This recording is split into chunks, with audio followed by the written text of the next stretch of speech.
Hello, hello, hello, and welcome back to the GTD podcast. I know what you're thinking. You're right. It has been over a month since our last upload. And you know what? I okay, I have a bit of an excuse for that. But hey, at least we're back. You know, That's true. it's been a while. It's been a minute since everything. In fact, I believe it's been just over a month, I think, since our last upload, and the last thing we talked about, just to date what we did, was E3. So, But hey, A minute. That's the last thing we talked about. E3, which was last month sometime. Or was it this month? No, I'm pretty sure it was last month. It was last month. Or Yeah, the month before. it's been a while. So, first of all, sorry about that, but time has gotten away from me a little bit. It's because of this little guy, as well as, you can't see them, but there's two more behind me. I have 3 kittens now. I've had them for several weeks, and they have been absolutely draining all of my free time. And kittens are adorable, perfect things. So, Yeah, I also just, I makes don't know. complete sense. Yes. Oh my gosh, I just sort of skimmed over introductions completely there, didn't I? I am the Norax. I speak for the podcast.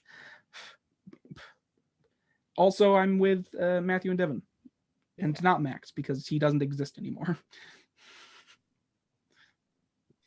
He doesn't. Unfortunately. No, he has this thing called a life. I have. Once you gain one of those, it's almost impossible to continue to exist.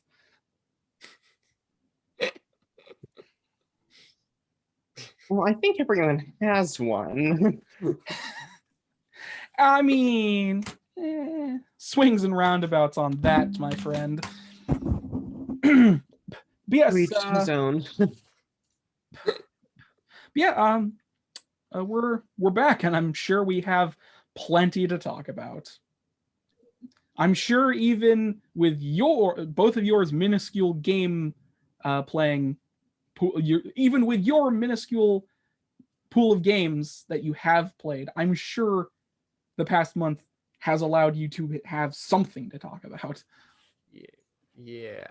Actually, like the past week. Well, you know what? At least. Even I, the forever guy who's like, I didn't play anything this week because I don't have an excuse, managed to play some stuff. So there you go. I'm not surprised. Also, I feel like the excuse for not playing things is that you're doing other stuff. Well, to be fair, gaming is a hobby, but when you make a podcast about video games, it sort of becomes a job in a way. You know what I mean? It's like, I gotta have something to talk about. If I don't have anything to talk about, I'm just dead weight. Or an amazing host. Well, I classify this as a gaming podcast, and usually it stays on that line, but we have had many tangents about many things. Oh yeah. Yes. We have, I'll just get right into things before we just ramble on for 20 minutes. We have several, we have several things coming up in the show. We'll be talking about what we've been playing this week, or rather the past month. So that'll be fun. Then we'll take a look at some trailers. We got 3 trailers today. I had to listen. A lot has happened. A lot's happened. A lot of games have come out and been announced. I've picked 3 trailers, and we got a trailer for Solar Ash. We have a trailer for Solar Ash. Sorry, hold on. Let me bring this up. Solar Ash, Death's Door, and the Artful Escape. Those trailers will be coming up. You'll get to see those interesting things, as well as release dates and other things along those games. Then we'll be talking about any host topics we have. It's been a month. We probably have at least one. It would be disappointing if we didn't have one, to be perfectly honest. Then we'll move swiftly on into the news. We'll be talking about, well, I have in my news the release date for a game, but that's just skimmed over. We'll be talking a little bit about the Steam Deck and a mod turned video game. That'll be fun to talk about. A very acclaimed mod for a game has come out as its own thing. So we'll get into that when we get into it, but I think there's some stuff to talk about there. And then, as always, we'll move on to shameless self-promotion and the end of the show. So, without further ado, let's get right into it. Matthew, what have you been doing the past month? Well, you see, if you couldn't have guessed, the game that I've been playing begins with an M and ends with a T and has Minecraft Really? as the two words. Never would have guessed. I mean, Ein and Raft. Mine and Raft? Mince Raft? No, I mean, You've been playing Mince Ein Raft, and right, Raft. Matthew? Yeah, I've been playing a lot of Minecraft. Unfortunately, the title screen keeps messing up and naming it Minecraft, but that's not important. Yeah. It's a pretty well-known bug too. I mean, like it Yeah, only I'm sure it'll get Minecraft, fixed like, eventually. 1 out of like every 20 times you boot up the game. It's weird. Yeah, I'm sure it'll fix it. I'm sure the devs will fix it eventually. It's really weird. Anyway. Yeah, so you've been playing Minecraft. No, Mince Raft. I've been playing a lot Sorry, of Mince Raft. Yes, Mince yes, Raft. I'm playing. Yeah, I've been playing that game.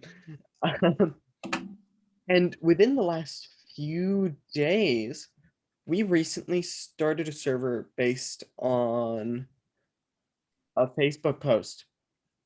Wait, what? So hear me out. Everyone I know who plays Minecraft either doesn't have time or doesn't have a functioning computer or plays Bed Wars. Okay.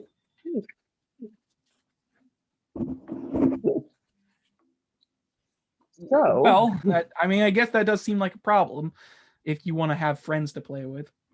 exactly. And I dislike single player because it bores me. It bores me. I am bored by single player. No. It's not like anyone else is interacting with the world. I guess. So, where was I? Right. The This start of the server that we started. post or group. I'm not paying for this one. Okay.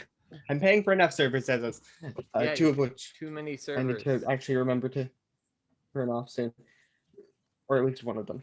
And then the other one. You still haven't turned it off? Anyway.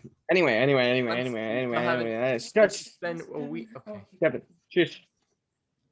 So, anyway, this server is just called Chillcraft. It's just chill, a bunch of high homeschoolers just being chill, because that's the Facebook page we posted it on.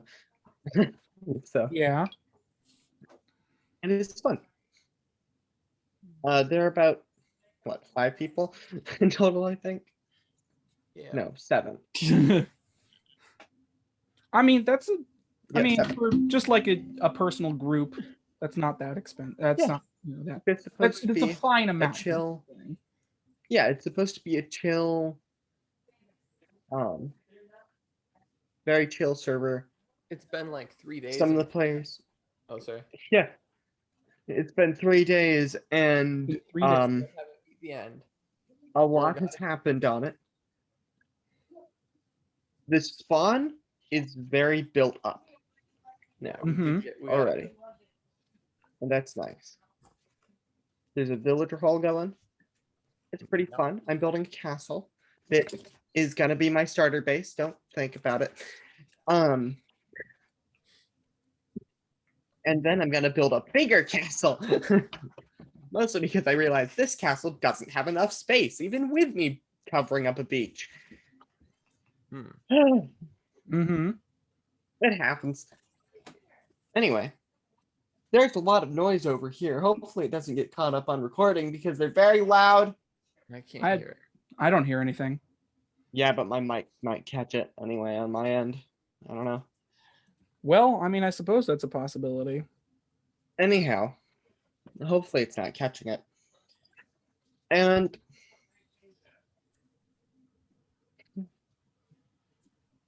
so, yeah, So, that's so you pretty started much you started what I've you been started a doing. casual server. Yeah. And No. yeah. Okay. It's supposed to be very chill. Mm-hmm. More courteous. So no blowing up people's houses. I think that was a normal thing anyway.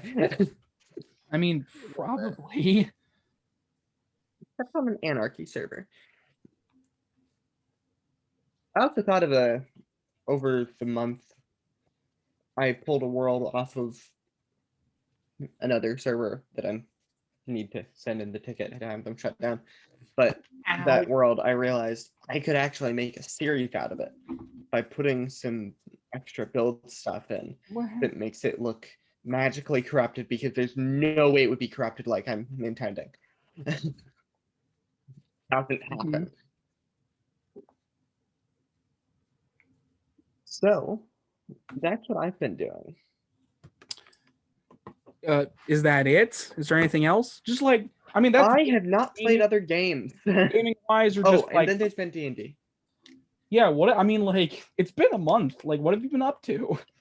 Yeah, I'm also working on editing some stuff. It's just editing is painful. But You know. Cats.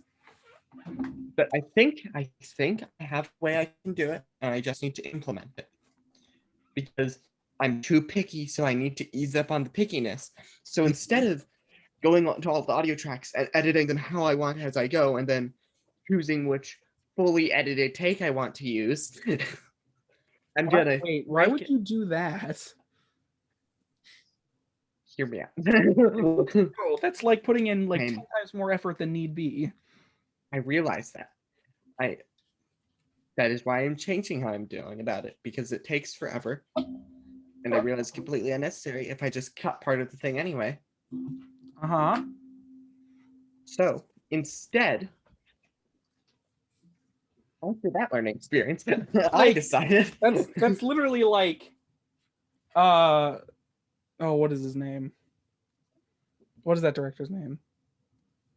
Oh, whatever, I'm continue. sure a lot of people would immediately recommend not doing that type of thing. Like if you ask them It's like a do's and don'ts. that mentality though is like a perfectionist mentality. It's Oh like, yes, totally. perfect. Very much so.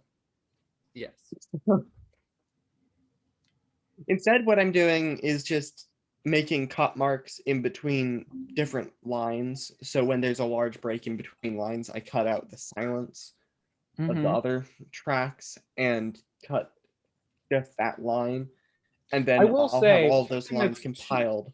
I will say, just as like a piece of advice, something that's over edited can sound kind of weird because like there's no natural flow to the speaking. It's just like there's a because I remember It's a D&D game that's audio only. We are dealing with that other D&D game. No, Trust I know, me. but I meant like because you sent me that test version of it, and I listened to it, and it felt kind of stilted in a way because of all the editing out the yeah, sound. definitely.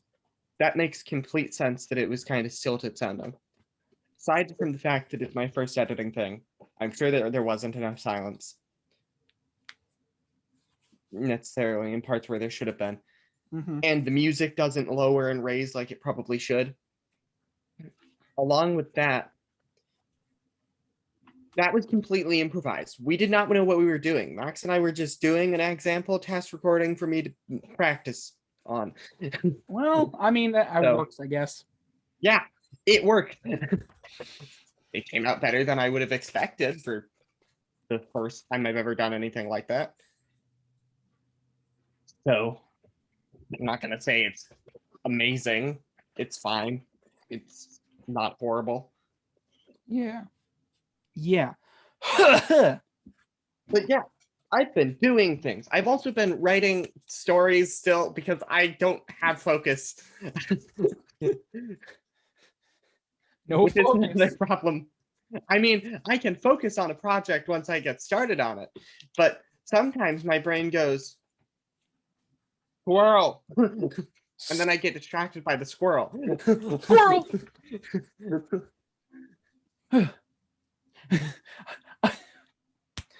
What was the hello, I am your friend. Squirrel.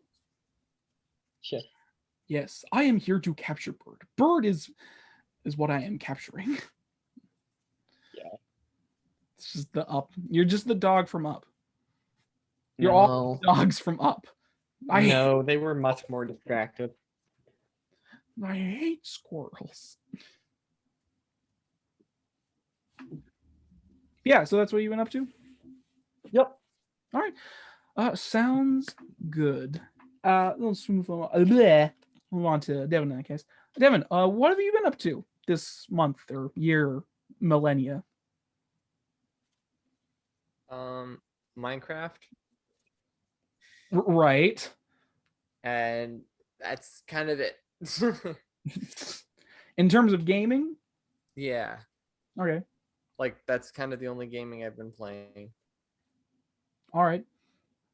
What else you been up to?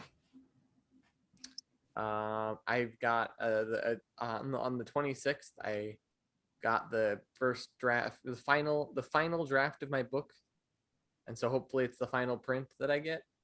Mm-hmm. Hopefully there are no giant errors with it, and that should be arriving like today, I think.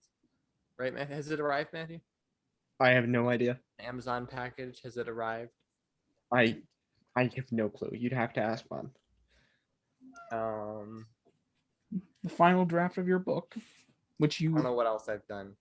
I don't know, it's been a long month. Yeah, it's been something.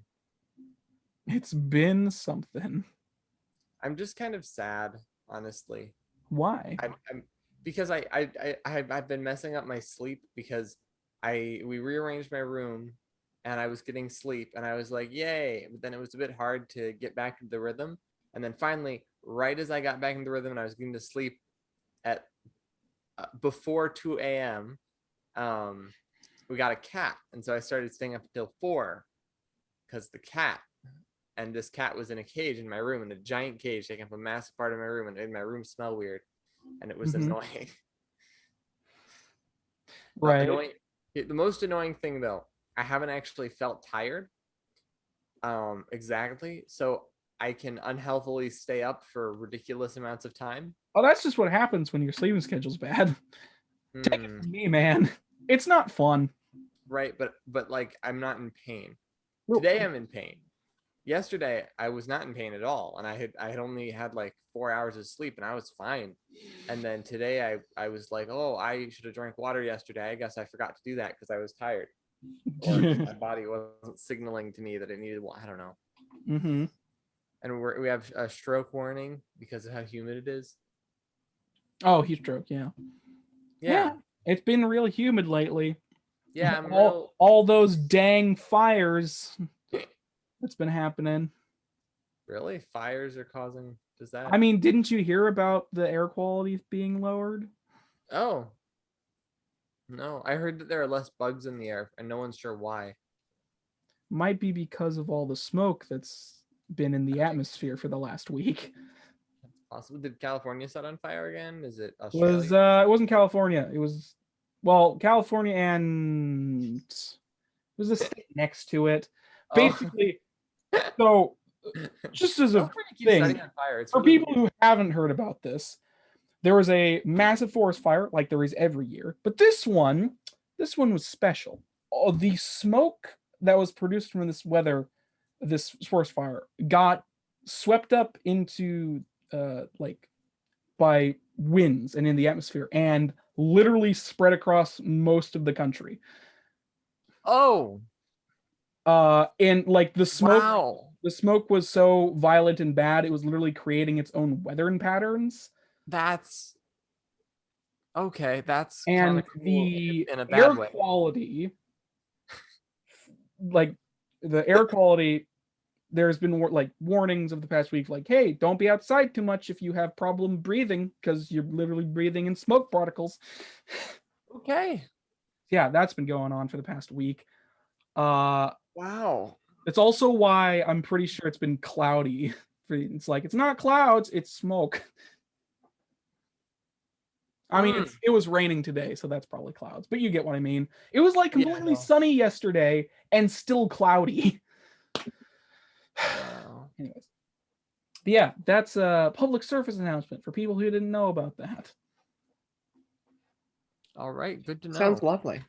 Yeah, I don't know how much longer it's gonna last, but it was like, it literally covered like, it went from literally the east to the west coast, or the west to the east coast. Like it showed up in New York. Wow. So it's not a fun time currently.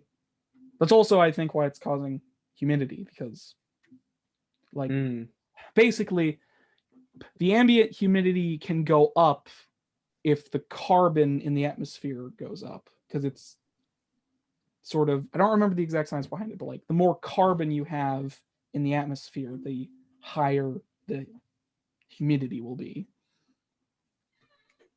And since there's trees burning, that was just a fucking parade. Yeah. So that's why the humidity's been really high recently. Even like the humidity is super high today, and it was really cold this morning. Or well, it was in the 60s this morning anyways.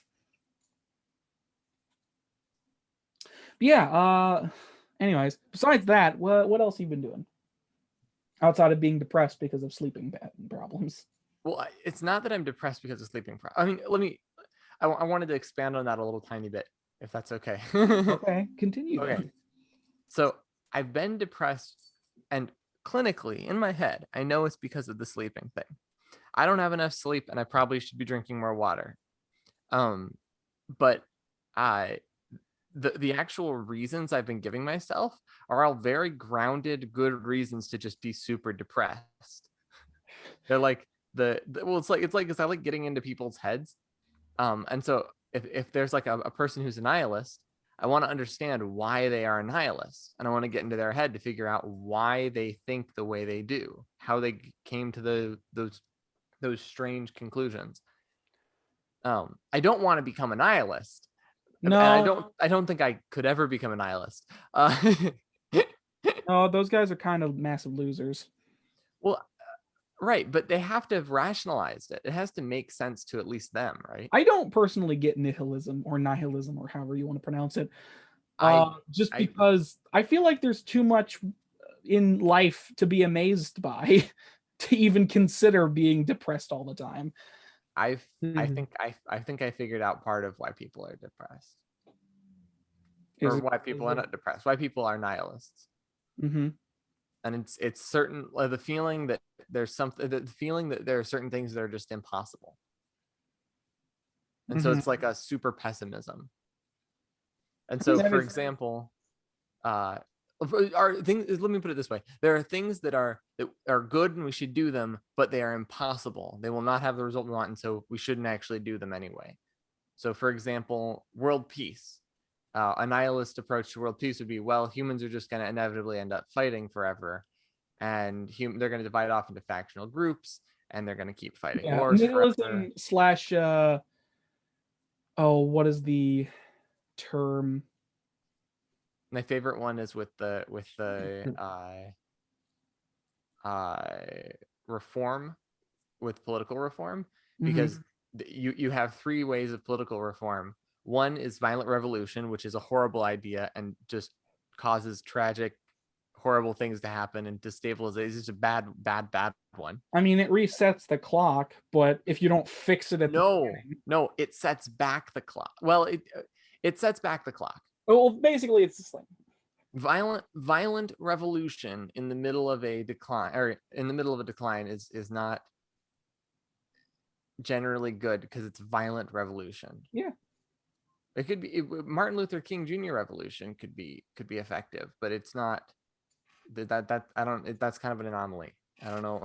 I don't know how they rationalize that having happened. But then the other two kinds of revolution you have, or the other two kinds of things you have, is you could just wait it out, and then eventually a system will collapse on its own weight. yeah. And I forgot what the third one was. Oh, you could try changing it and then end up getting crushed by the system, because systems of power end up being really powerful and are hard to change. So if a nihilist is looking at this and they're like, well, I want to solve this problem, but the politics of the problem don't work. It's like, well, look, dude, just don't look at the politics and go figure out how to solve the problem another way. And you've solved the problem. You can solve the problem, because politics are not going to solve the problem.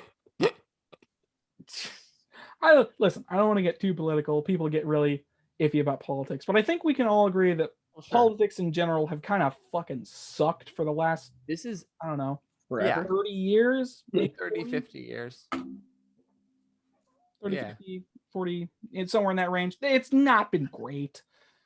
I want to mention with the politics thing, I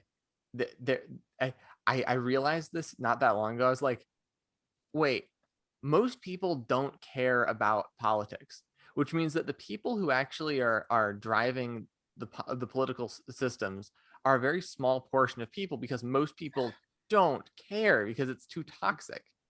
And so most people have bowed out entirely. Yeah. And so you have some people who are in politics in the sense that they do what their friend says, or you have like groups of people, but then like the actual number of people in politics is ridiculously small. It's like 5% of the population or something ridiculous. Mm-hmm. And by that I mean like No. are substantially influential people, or any amount of influence, which is weird, because it's like I would think that it would be a larger amount of people, but that's like the height is like 15%. Yeah. Like, and then also You'd imagine you'd imagine most of the population of a country would care about its political system, because especially in a place like America, where it's, supposedly the voice of the people is the way things get done, generally speaking. Supposedly, it's a suppose, because that's kind of how you become a president, because people voted for you, and those people, generally speaking, wanted you in office. Yeah. But there's a lot of people that just don't vote in general. Yeah. And there are a lot of people who vote that shouldn't, on all sides, because they just don't know what they're doing. Like, I'm probably one of those people. No, literally, I for one of the elections, I shouldn't say this, but I checked every other box. So like, I was just like, this one, this left, then right, then left, then right. I don't care what the name corresponds to. That's how I'm voting. And then I put it in. I was like, that was really stupid. Why'd I do that? It's one way to do it, I guess. Yeah, it was really dumb. That was several years ago. I was really young though. I was like 18. Yeah, much older now. Much older. Several years, in fact. Yeah.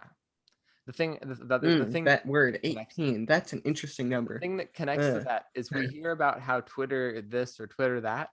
Twitter is a very small portion of the population. Oh yeah. And I know. No. Not just like the crazy people on Twitter are a small portion.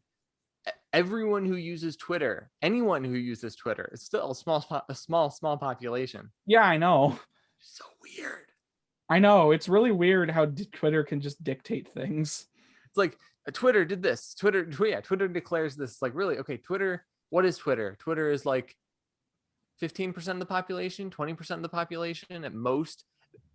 And so a small radical faction of people of that 20% of all the people in the US are able to decide social norms now.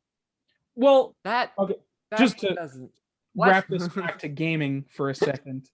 Yeah. But like Well, that is like gaming companies listen to the people that are at the loudest, but they Yeah. are almost always the smallest group of people. And generally speaking, even then, they're people who don't even play video games. Like nothing would happen if these companies didn't give a shit. Yeah. Like literally nothing would happen to them financially speaking. But they're so terrified that they'll lose any amount of money at all that they will just listen to whoever is the loudest. They just don't want bad optics or something. They don't want bad PR, and they don't want to lose their money. Bad PR and money are the two things they care about the most. And even then, I don't think they care that much about their PR sometimes because, I mean, look at Activision. Yeah, you've talked about Activision. Yes, I have. Activision seems like the smartest of companies. No, sorry. I'm gonna have to, even if that was a joke, I'm just gonna have to forcefully disagree with you. By the way, They seem very, very wise. We're not talking about all of the stuff that happened with Activision over the past week. It's not in our news section because it's too big of a topic, man. I need at least 3 other people that know what they're talking about in order to dissect that thing. Hey. But I will say that Activision is definitely on the decline. Basically, I'll summarize this issue slightly. Basically, there's a Activision Blizzard walk going. What's the term? Basically, a lot of employees and people in the company are walking out. Right. They're doing a walkout. They're basically rebelling against the terrible working conditions. Because of a lot of other things, and a lot of other stuff is like coming to light about it as well. So yeah, I remember hearing about this. Yeah, we're not gonna discuss it massively in this episode, but just because of how big of a thing it is, like, you know, but I will mention it at the very least. Anyways, yeah, it's weird. What's weird? It's weird to think about. Sorry, I'm still stuck on the thing with Twitter, because for the longest time I thought Twitter was just like, Twitter is what the general populace thinks, and it's like, no, it's not. It's a massively small portion of the populace at large. And it used to be the weirdest thing. I didn't realize this. Twitter used to just be radical people on different sides, and it turned into one side because it censored the other side into not existing. And I was like, whoa. Yeah. Twitter used to just be crazy, insane people from everywhere. And now it's just crazy, insane people on one side. And it's like, why? Why?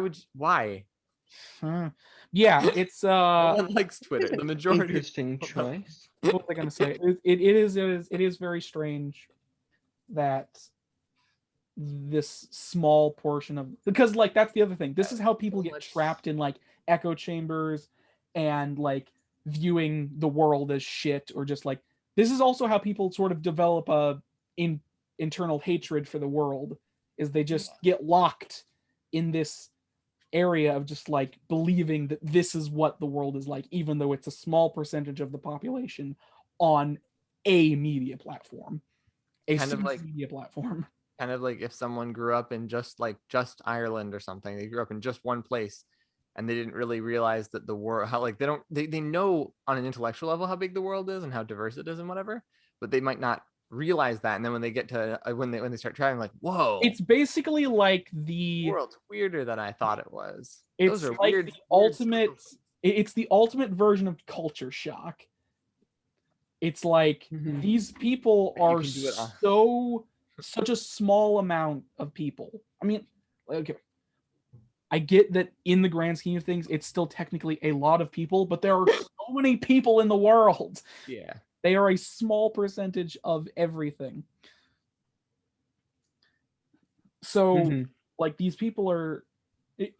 It's like, oh, sorry, not culture shock, but like the reverse of whatever whatever the reverse of culture shock is. It's like the ultimate reverse of culture shock, where you see a small portion of somebody of something doing something, and then you just assume that's what everything is like. Yeah.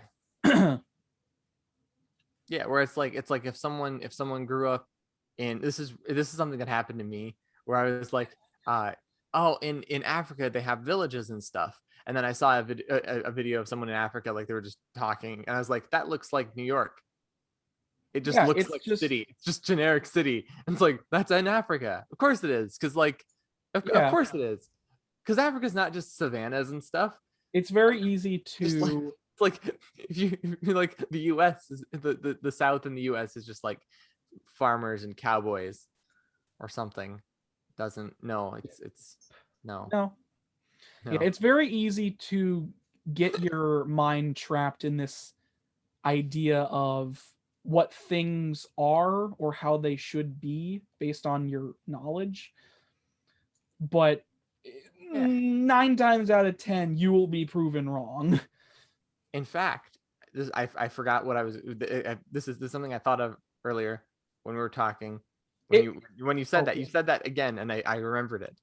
I got an ad for something. I don't understand why I was targeted with the ad. Is it one of those, the secret to, is it like one of those, No, I get those all the time. I think I know what you're talking about. I get those all the time. the secret to, like, whatever it is, like, there's this super secret technique that this doctor came up with, and I'm going to talk at you for literally 30 minutes and just tell you to do things. Yeah, that kind of thing. Those ads are hilarious. It is amazing. This one was for a health insurance company, Yeah. specifically targeted at the queer community. But the ad was really bad because in the ad, the person who is trying to sell it said, said something about something genuinely about staying away from the heteros, which you switch that around and it's like, don't you ever just want to stay away from the gays? And it's like, no, because I don't care. Yeah, that's a really weird way. Don't you ever care? Don't you ever like look at your friends and like, they're hetero probably? And it's like, no, because I mean, A, they probably are, but B, I don't care. Stop thinking like this. It doesn't help anything. It's very strange. Yeah, it's just, I couldn't find the ad though, because it was so strange. I was like, no, they did not just actually say that. oh, also, You can't just say that. Remember when Skittles made the white Skittles? Yes. I saw a package of those at the store, and I was like, I feel like I should buy these for historical preservation. We've thought out this advertising so well. We're gonna remove. So stupid. Keep the word pride. Remove the color. Like, it's literally 2 months after May, and I saw just a box of them, and I was like, nobody's buying these, are they? Oh man, so funny. I was just like, I feel like I should buy these for historical preservation to preserve how stupid of a move it was on their part to do this. Oh man. So there's only one rainbow that matters during Pride Day, and it's definitely not the Skittles, so we'll just make them all white for some reason. They could have made them striped. That could have worked. They could have literally done anything. It was already a rainbow. Why did you do that? You could have just, like, what you did was literally the exact opposite of what you could have.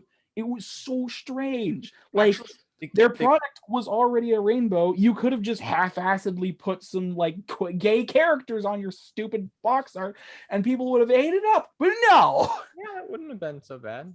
Let's remove the rainbow during Pride Day. That's a good idea.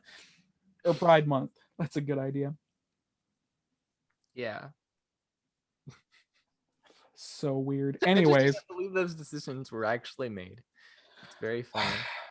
corporations are so tone deaf. They like it is incredible how much like how tone deaf corporations are, man. Anyways, so yeah, that's what you've been doing this week. Yeah. I've been playing Minecraft and Oh man. I did a little bit of, but I'm really sad because I got a whole lot worse at Bed Wars. Mm-hmm. It might be Because that you started recording it. No, well, yeah, a little. The Let's Play curse has claimed another. But that's not why I'm worse at Bed Wars. It's because. Anyway, I decided to make different videos. Actually, I'm making a how to kill a series in which I show you how to kill certain mobs creatively. Yeah, I saw those. Yeah, they're fun. Yeah. I'm just gonna say, I found it hilarious that you used Squidward's face as an overlay on your face in the fish one. I was just like, I thought it was so funny because I know for a fact that you don't watch SpongeBob. And I was just like, oh my god, that's amazing. Well, I actually looked up fish person, and then I was like, wow, these fish persons are just merfolk and they aren't just the face. And so I was like, fish person face. And I was like, that's not helpful. Yeah, it's like SpongeBob characters will do it. Yeah. You should have used handsome Squidward for ultimate meme effect. I used handsome Squidward, didn't I? I don't know. It's only like the eyes and the bit of the face. It might be handsome Squidward. I don't know. It has the butt chin thing, and right. Yeah, it's. I think it's handsome Squidward. I think that's the name of the PNG. The PNG I downloaded off of the line. Hey, if you go to Google and you see the same image repeated enough times, it's probably fair use to use it. Yeah, I mean, it's whatever. You just used it in your thumbnail. Yeah. But yeah, anyways. Stuff. That you've been doing that. Yep, I've been doing that. Yeah. We went off on a tangent, but that's fine. It's been a month. A tangent was necessary at some point. But yeah, so just to clarify, that is what you've been doing this month, right? That is what I've been doing this month, yeah. Okay. Moving on to me in that case. So what have I been up to the past month? Well, that's a good question, to be perfectly honest, because it's been a while, and it's been a long month. It's for me. I don't know why, but the month has been creeping by excruciatingly slow. I noticed that too a little bit. Yeah, like I said before, though, I got cats now. You can't see them over there, but I got 3 kittens. I got them. I don't even remember when I got them. Last month, I think. I don't know. I've had them for a while.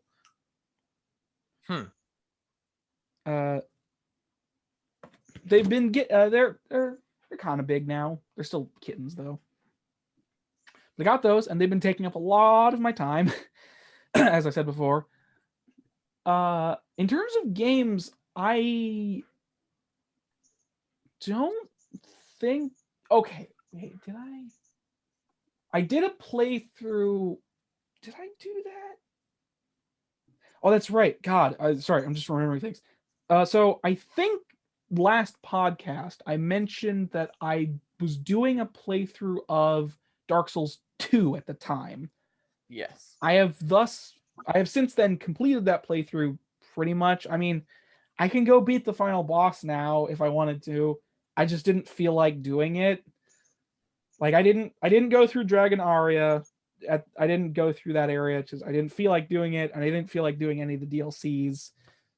Well, I did Shulva Sanctum, but I didn't feel like doing the other 2, and I just didn't feel like going to beat the final boss. I just kind of lost interest after a while.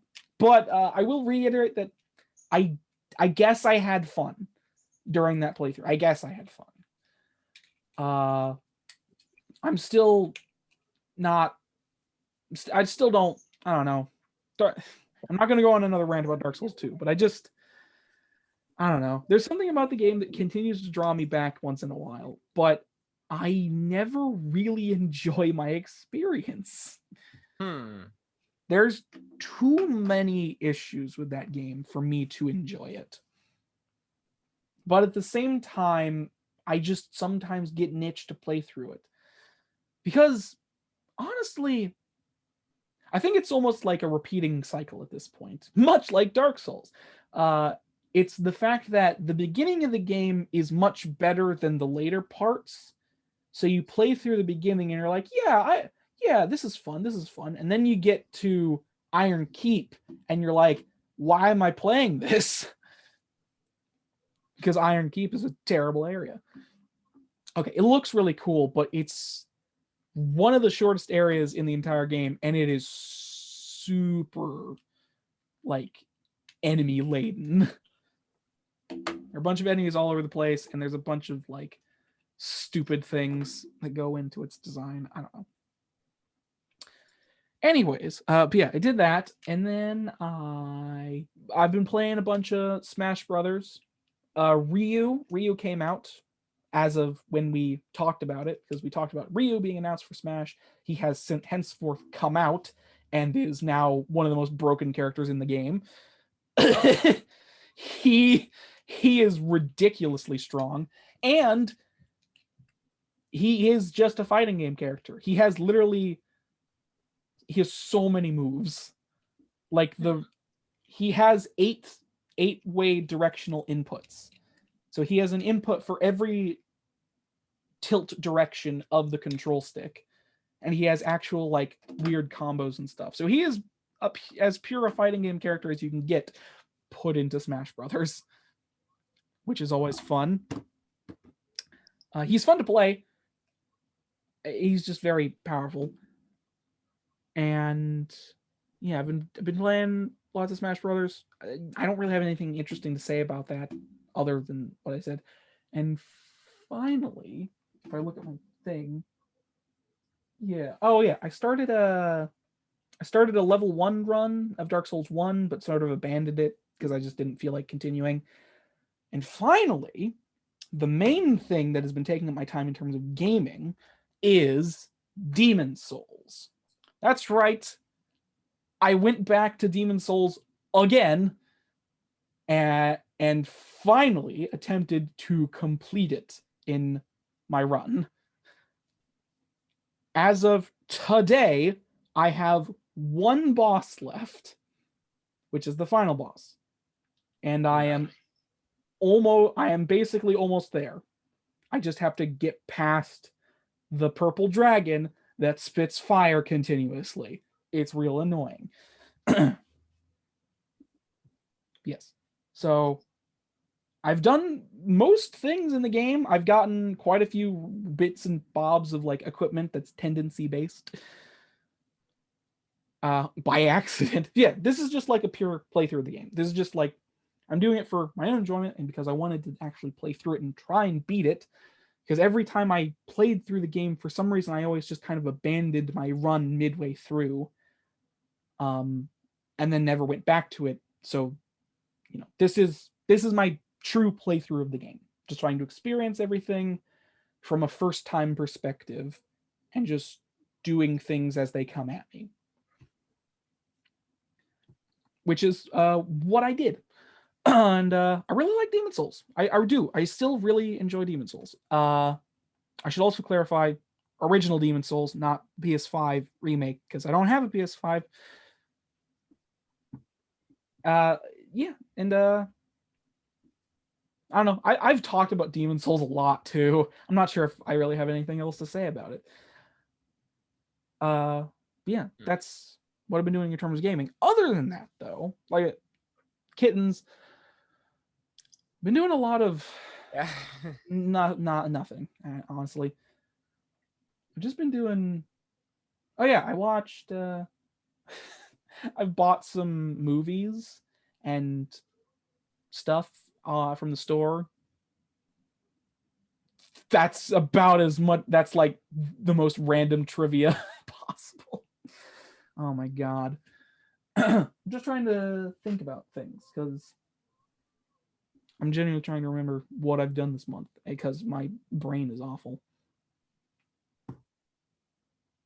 I've thought a After lot. messing with something in the kitchen, I'll be right back. All right then. Yes. I mean, I guess that's it for me, really. I haven't done much else, I suppose. I've been thinking a lot about certain things, but thinking is not doing. True. You know. And it's like, I should probably do that. Doesn't do it. Well then. Yeah. Oh yeah, that's the other thing. I believe I mentioned this last time we did a podcast as well, but I'll restate it anyways. My computer, which is still not working really, it has heating issues. I have since forth cleaned out the fan completely, and it's working better, but it's still it has overheating issues, which means I still can't use it for much else than small things like watching YouTube and writing. I don't know, things that don't take up much processing power and would cause it to overheat, which means no gaming on my PC. Oof. Yeah. Or you could get Optifine, put it on Minecraft, put shaders on, the most intensive shaders, put them to max, and put the super realistic, intensive texture pack on top of it. No, Nothing bad. I don't think I will do that actually. What? Yeah, You don't want your computer to explode? Yeah, so that's why I'm using the laptop with strange. the bad camera. It's also why my angle is different. So that's that. That's pretty much all I've been doing this month in general. So yeah, unless we have anything else to talk about, I'll just swiftly move on to trailers for now. Guys? I don't have anything else to say. All right, in that case, we'll just swiftly move on to trailers. So, first trailer we have today is for Solar Ash. Official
and that was the official release date trailer for Solar Ash. So that's coming out October 26th this year. Ooh. And Solar Ash is from the developers of Hyperlight Drifter and Annapurna Interactive and Heart Machine. And yeah, Solar Ash looks super cool, by the way. I just got to say that. I love the way it looks. Like, absolutely love the way it looks. And yeah, it looks super cool. It looks, just from the trailer, I mean, we've talked about Solar Ash before. I believe we talked about it during the E3 stuff as well. But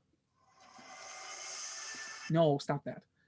Solar Ash is a 3D, like, open world-esque game. And just from the movement, it reminds me a lot of like the movement looks super nice and fluid. It reminds me kind of like Jet Set Radio movement.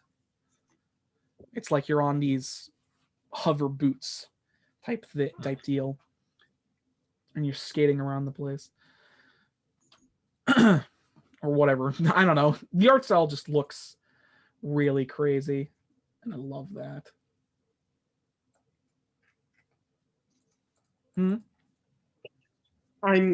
It looks very nice. I just have no idea what else I'm supposed to think. So, Well, it also kind of looks like it's a Shadow of the Colossus type thing, where you're taking on massive beasts,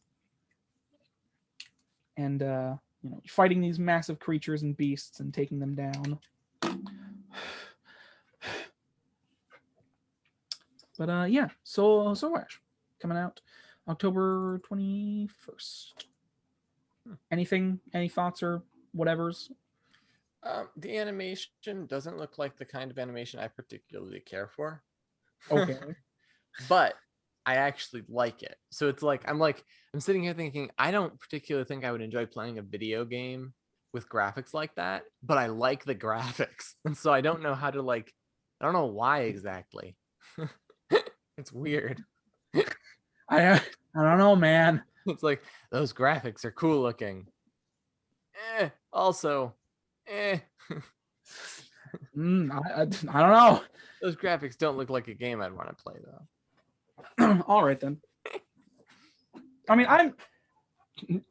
Well, I can't play Solar Ash when it comes out, but I'm excited for it. I don't know. Maybe by the time it's October, I will be able to play it. But yeah, that was really for Solar Ash. So I don't have much else to say about it. It just looks really nice, and we'll move on to our next trailer, which is so. As of the recording, you might be wondering, why is this here? It's because it's been a while and we haven't talked about this game yet. So, or I don't remember if we talked about it at all.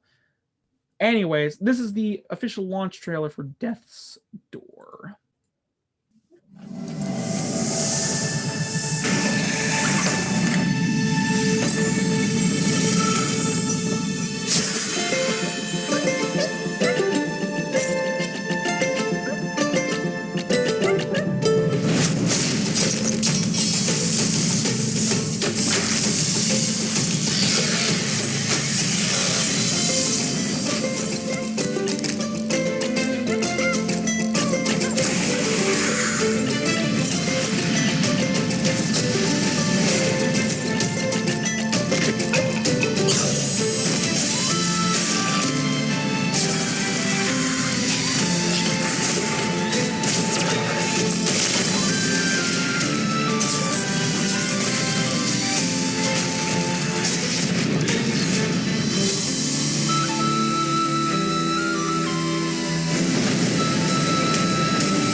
And that was the official launch trailer for Death's Door. Now, I actually think we have featured a trailer for Death's Door on here before. Yeah. And I remember it. The one we featured before had gameplay in it, which is fine.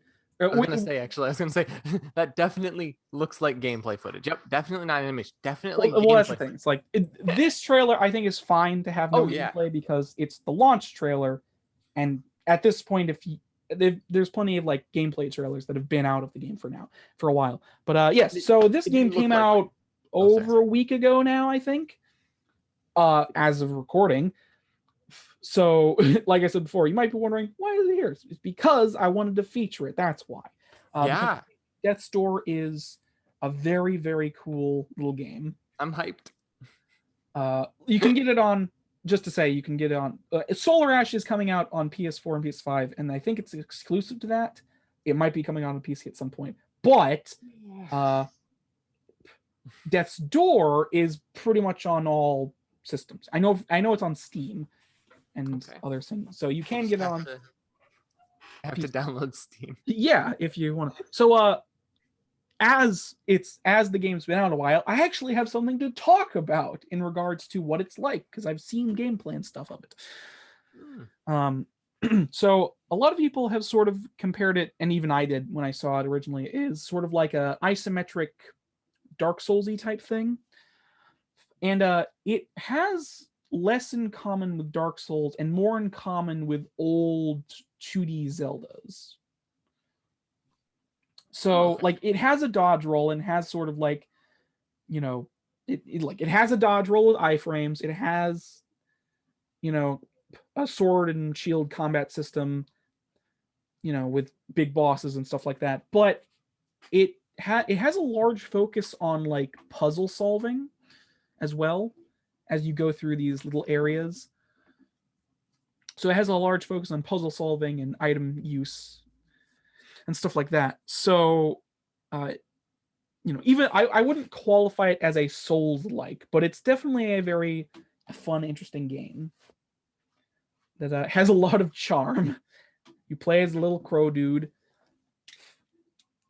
and I don't recall, you work in like a death agency of some kind. You work in like an agency of some kind, but I don't remember what it was. Anyways. But yeah, Death's Door. I really like the look of it. I really want to play it at some point. Yeah, I do too. But I mean, when it comes to me saying, oh, I want to play that, I might as well just be saying, oh, I'll get to that eventually. Because my backlog is massive. Yeah. Yeah. Anyways, yeah. Also, obviously, Devolver Digital is involved in its publishing, so you know that's just a seal of quality. I wanted to make the joke, and I tried to, but I was muted. But I wanted to make the joke. It's neat to see Kylo Raven, or is it Crollo? Crollo Ren, or Kylo Raven? Oh yeah, his name. I forgot. His Darth name is Kylo Ren, isn't it? Yeah. Oh yeah, because his name is Ben, isn't it? Yeah, his name's Ben. His Darth name is Darth Kylo Ren. So the way you do the joke is you walk up and you're like, it's nice to see they put Ben in a video game. And they're like, who's Ben? And you're like, you know, Crollo Raven. And they're like, Crollo. Oh, God. Terrible, but also kind of amazing. It is. It's good. Your friends will not like you after it, though. What friends? The normie friends that don't like puns. No, the joke in there is that I said, what friends? Yeah, I know. What friends? What friends do you speak of? I've not heard such the term. Yes, Death's Door. Looks super fun. Always excited to have another, you know, game in this style to play. Always interested in it. But yeah. Anything else to... Whoops, didn't mean to do that. This one. So, anything else to say or whatever about Death's Door before we move on?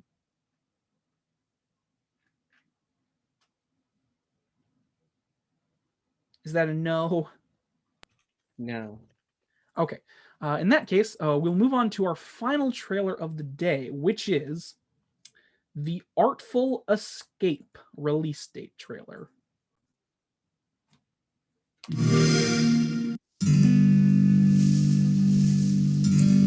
So you're standing in the shadows of Johnson Vendetti, huh? It ain't so bad.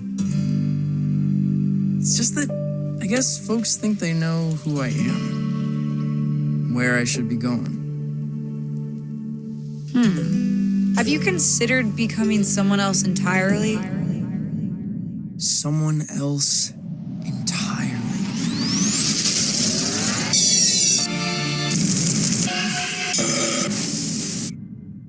I've decided to create the most elaborate stage persona the world has ever seen. Okay. Will you be down for dinner? We're having enchiladas. The boy you loved may already be gone.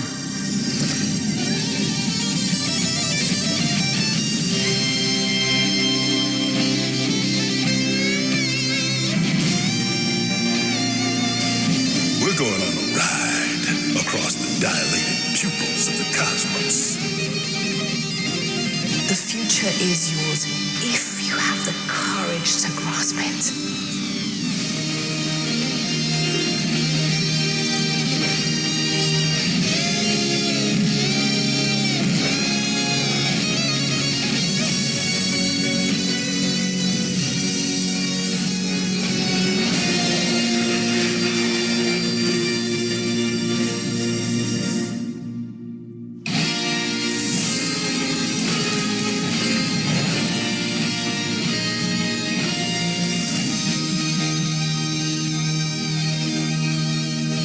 Baby, we'll have you back in time for breakfast. And that was the trailer for The Artful Escape, coming out September 9th. This is another Annapurna Interactive published, I believe, game. Also, I'd like to point out Annapurna Interactive are the guys who are working in tandem with Solar Ash, so this is also from them. Or it's not from the developers of Solar Ash, but it's another like published by them kind of thing. But yeah, that's the Artful Escape. It looks real interesting. It's described as a yeah. It looks like it. I mean, it was really funny because he's like, I'm gonna create the most elaborate persona for my guitarist person, stage person, and then instantly he just transforms into generic Ready Player One character. I don't know. Like the art is like real out there, man. Some of the art is really cool. Some of the art is just annoys me because it's just like,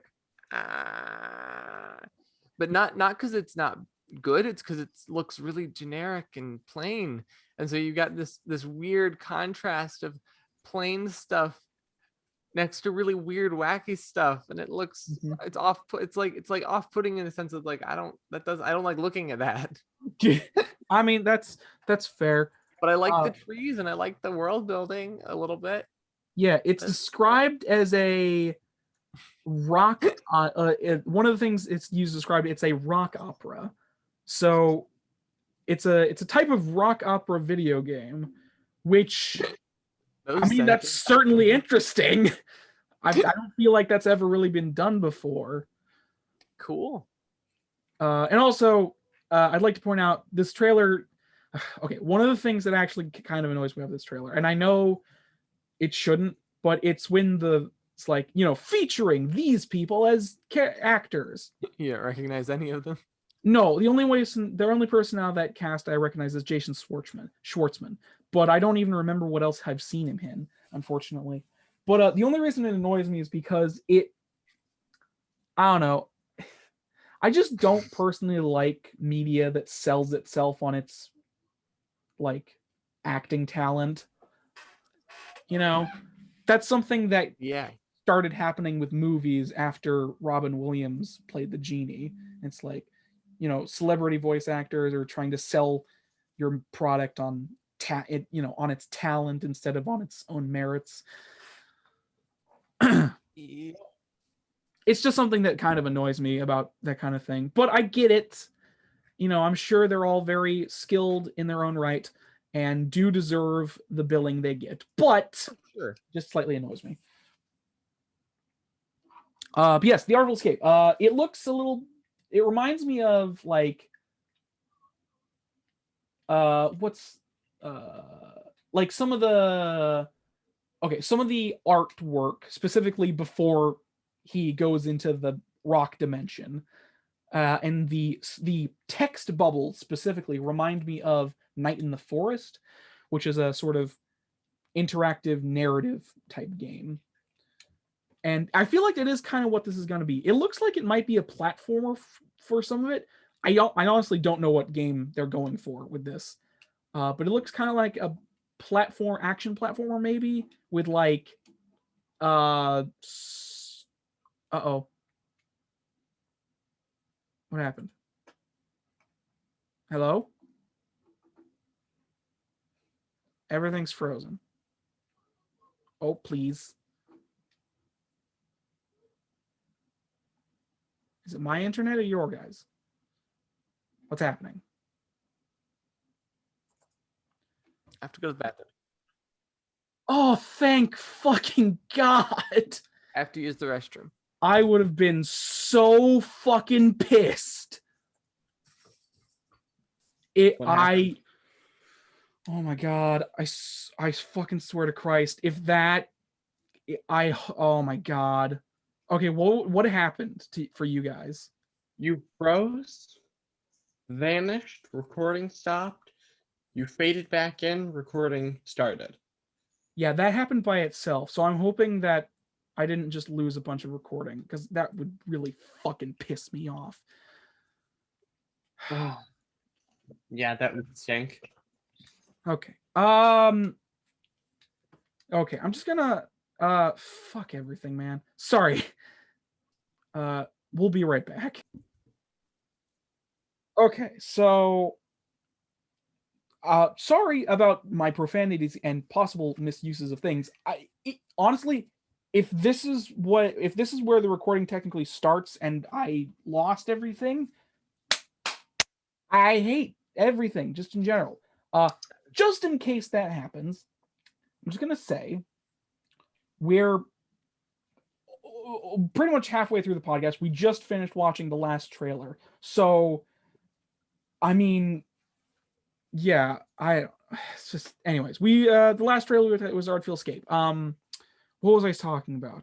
My thought. Where was my thought? I was talking about Night in the Woods. It reminds me of Night in the Woods, specifically the text boxes remind me of Night in the Woods. I think it's going to be possibly action platformer, and it's like a rock opera, and like, but it's also going to be like a narrative experience, is what I was trying to get at before everything bonked on me. Whew. Anyways. Yeah, that's my thoughts on the Artful Escape. I think it looks really interesting. I'm excited for it. But yeah, that was our last trailer for today. Anyways, so what do you guys think? Trying to remember what the trailer was that we just looked at. Artful Escape. Artful Escape. Oh, right. Okay. No.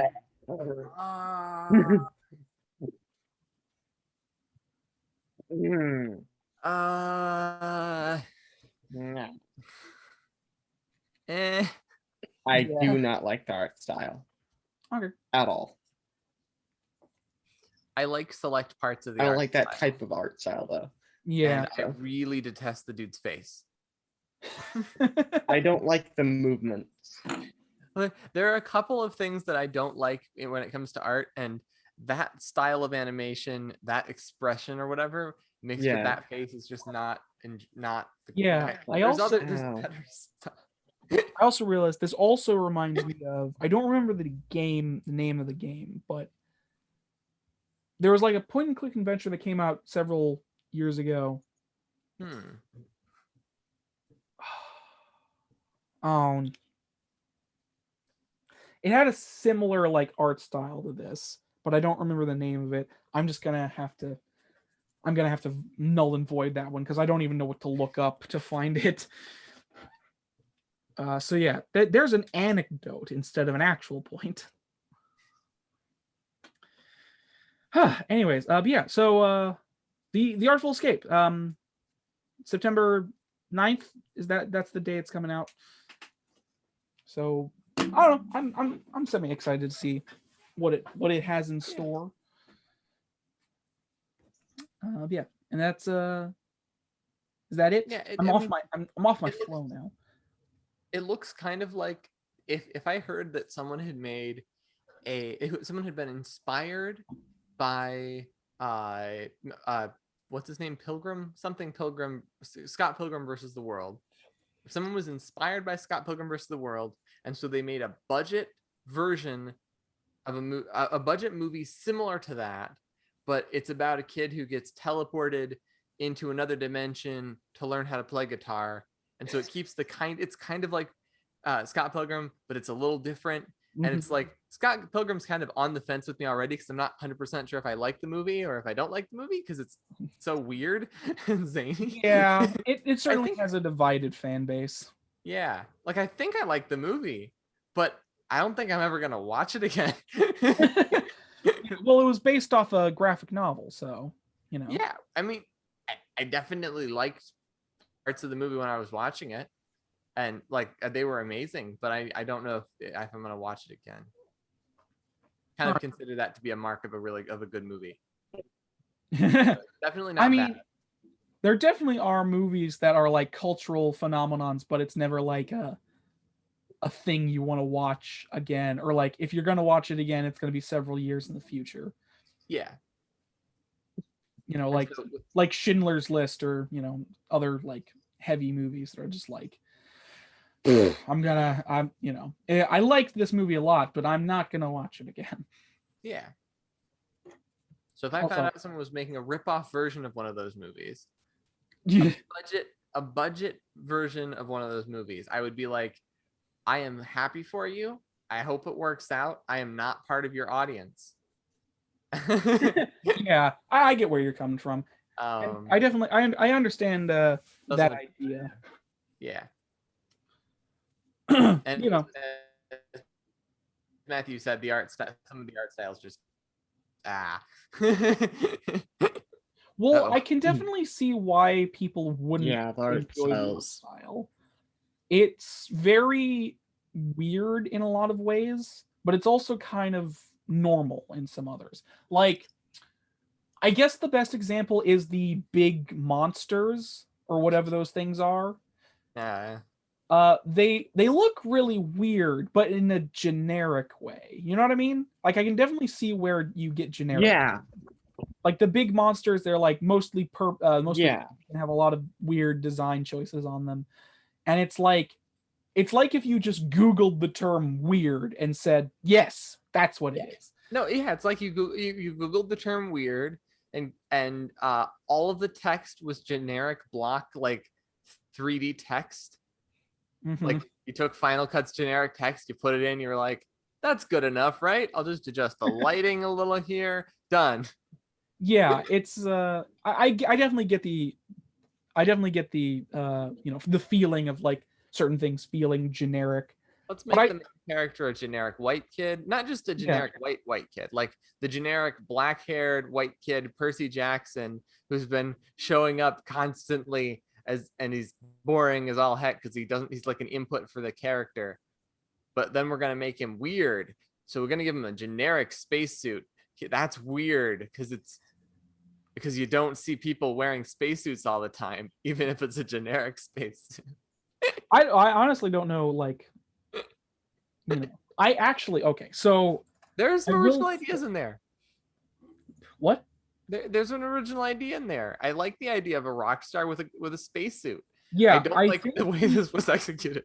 Something I think is actually something that isn't conveyed in the art style of the game that I think would make the suit look better is, so the thumbnail, or like whatever the box art for this game is going to be, for the video that we watched, like if you go look up the Artful Escape release date trailer and you look at the thumbnail and you look at the character, it looks way more interesting, and you kind of get the idea of what they're going for more than in the actual art style of the game. Because like I feel like it kind of comes down to, like, if you're gonna do the garish colors and the rock opera, you really have to go all the way. Because if you only go halfway, it doesn't feel fleshed out enough. Like, make the main character a garish color. Make his suit garishly purple for no reason. I think I figured it out though. I think I just figured out what it is, and now I'm growling at myself. I should have been able to figure this out. What is it? Yeah, the thumbnail really does give a different impression. Yeah, it, like, just specifically the main character's design. It's like, oh yeah, I get what they're going for, but like, it's weird because it's like, it's like if it's kind of like if you're gonna do garish rock opera, you really have to go all the way and make everything garish. Because if you do safe color contrast, it's kind of like how artists will generally have, like, artists or like people who create art or make things fall into this idea of like, oh, color contrasts, or like things need to have a set color. But if you're really going to go out there and do something, you don't need things to have a set color. Mm-hmm. Things can just be whatever color they may be in your own world. So it's like, yeah, the main character has a garish purple with a really light blue guitar and whatever, just make it look weird. Yeah. Also, continue with your thought, Devin. I'm just looking. So I found a review of it from 2016. Well, okay, so yeah, that's the other thing. This game has been anticipated for a while, but this is the first time we've gotten a release date for it. Oh my. So I realized the dude looks like JXE. Who's that? He's a YouTuber, or she's a YouTuber. I'm not actually sure. Okay. And they look, there's a very strong similarity in the face. I like JXE. He's cool. Okay. Wow.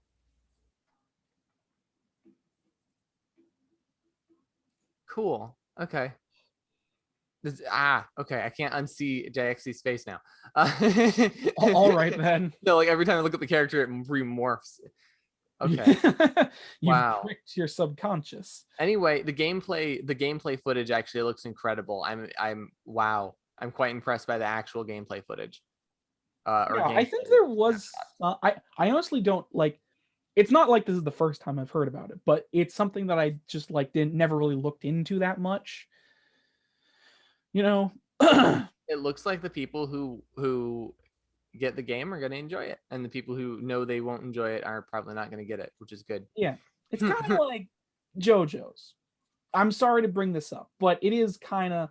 Some people just don't like JoJo's. I mean, it's fine. I don't care. Nope, it isn't for everybody.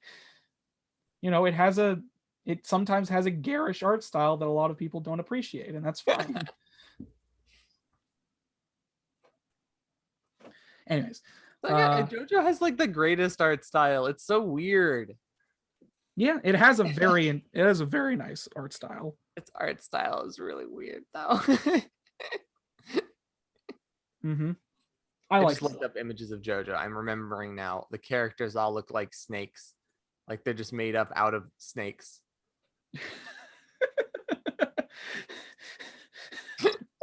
I don't think anybody in the history of ever has ever made that description. No, it's because their bodies are like shaped and like that's okay. I see it like that. Maybe they're all made up of martial artists. Little tiny martial artists in the shape of a person. Little tiny martial artists in the shape of a person. Yeah, I didn't get a lot of sleep last night. I can say things like that. Well, okay then. Well, that was certainly interesting. Anyways, yes, the Artful Escape. It looks very interesting. It does. Moving swiftly onwards, since I think we've said all we can at this point, is moving swiftly onwards to host topics. So, like I said, it's been a month. We might have a topic. Okay, I just looked it up. JXE uses she, they, he pronouns, so you can call him or her. Okay then. Sorry, I like JXE. I wanted to be polite to him or her. Moving on to host topics. Yeah, sorry, not the host topics. Oh, Anybody yeah, host got topics. I have a one? host topic. I have a host topic. Great, let's do this. Okay. It has to do with video games. However, it also has to do with something I know a lot more about. So, all right then. What are your guys' thoughts on the digitization? So we got one word, digitization. That's a big topic. But specifically the digitization of tabletop games. Because I've noticed that playing chess is not as fun online. It's not fun online. It's the opposite of fun online. Mm-hmm. But playing chess in person can end up being a lot more fun. I can end up actually being fun. Yeah, it's the social contact interaction thing. I don't care about the like chess part of it. I mean, what I mean is that's as an example. So, for example, you could have digitized Magic the Gathering, which changes significantly. Oh, because- I'm getting very annoyed at that because of what Hasbro's deciding because of it. yeah, it makes so much money for them. Yeah. Yeah, all we need to do is hack Hasbro's soft networks, Yeah. go to Magic Arena, and just put a bunch of little wrong things in their code, just around, so Actually, that he can't fix it. you know what someone should Or do? just delete the code. That could work too. No. What someone should do is they should go onto Magic Arena and they should hack it so that all items are free. All the items are free. So people can start Yeah. unlocking free items. And then or maybe change the code so that you can buy a thing without you being charged. And so people can just buy a bunch of it and then they can spend the money that the in-game currency they bought on stuff. No. You make it Or- all free, and then No, you lock Okay. Hasbro out of their own game. We could Stop it. also- So like the Don't think about it. the digitization of card games or just tabletop or anything really. I was gonna say we could also implement laws to ban game pieces, ban necessary game pieces in games. Not implement laws. Someone could sue the thing with the law is that there is actually law stating that you cannot put game pieces behind a paywall. You cannot charge people in order to play you cannot charge people in order to unlock game pieces for the game. So instead, they charge people for gold, which can be used to unlock play pieces in the game. But you're not buying the play pieces; you're buying the gold. That sounds like a loophole to me. And that loophole, I feel like it could be. I feel like theoretically, if you got a good lawyer, you could sue through it, and that would be a bit of a problem for people. But yeah, Maybe. the Be super wrong. fuck me. Why can't I say Yeah, digitization? Anyways, but yes, I understand. What do I feel about it? Well, obviously, I don't like a lot of things going digital in terms of. I like physicality gives something worth. Yeah, and it also makes it easier to preserve in the long run. Like if you're talking about preservation, physical media is way easier to preserve because it actually physically exists.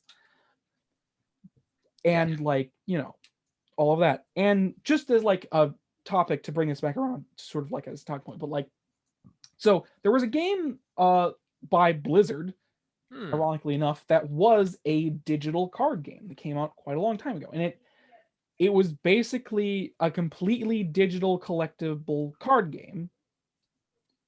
And like it was a game where you built your deck and you played a card game against another person all in a digital space, and all of the cards you had to either unlock or buy, and by that I mean buy because unlocking them is almost impossible. And like they would have like seasonal decks and release That new just cards and sounds stuff like like that, updates, and like all of it's digital. Hearthstone. Hearthstone. I didn't even say I was the like, name of the you're game. talking about Blizzard, talking about a card game. Is this something other than Hearthstone, or did you forget? Sorry, the name Hearthstone? I didn't even say the name Hearthstone. I just forgot what it was. I just didn't say it. I don't know why I didn't say it. But so Hearthstone was, or I mean, it still kind of is, but it was very, very popular, and so many people dropped thousands and thousands of dollars on this so they could have all the cards and make their decks. But the other problem with this is that it kind of comes with, first of all, there's that. You're basically like, this is a video game, so it probably applies by different laws, but you are selling the necessary pieces to play the game. Yeah. And it's probably the same loophole that Well, Hasbro in that case, the loophole would be either they're going through either the loophole in that case would be you're buying money, you're buying in-game currency, which can be used to buy the thing. Yeah, I think that's what Which Hearthstone. I think that's how Hearthstone gets around it.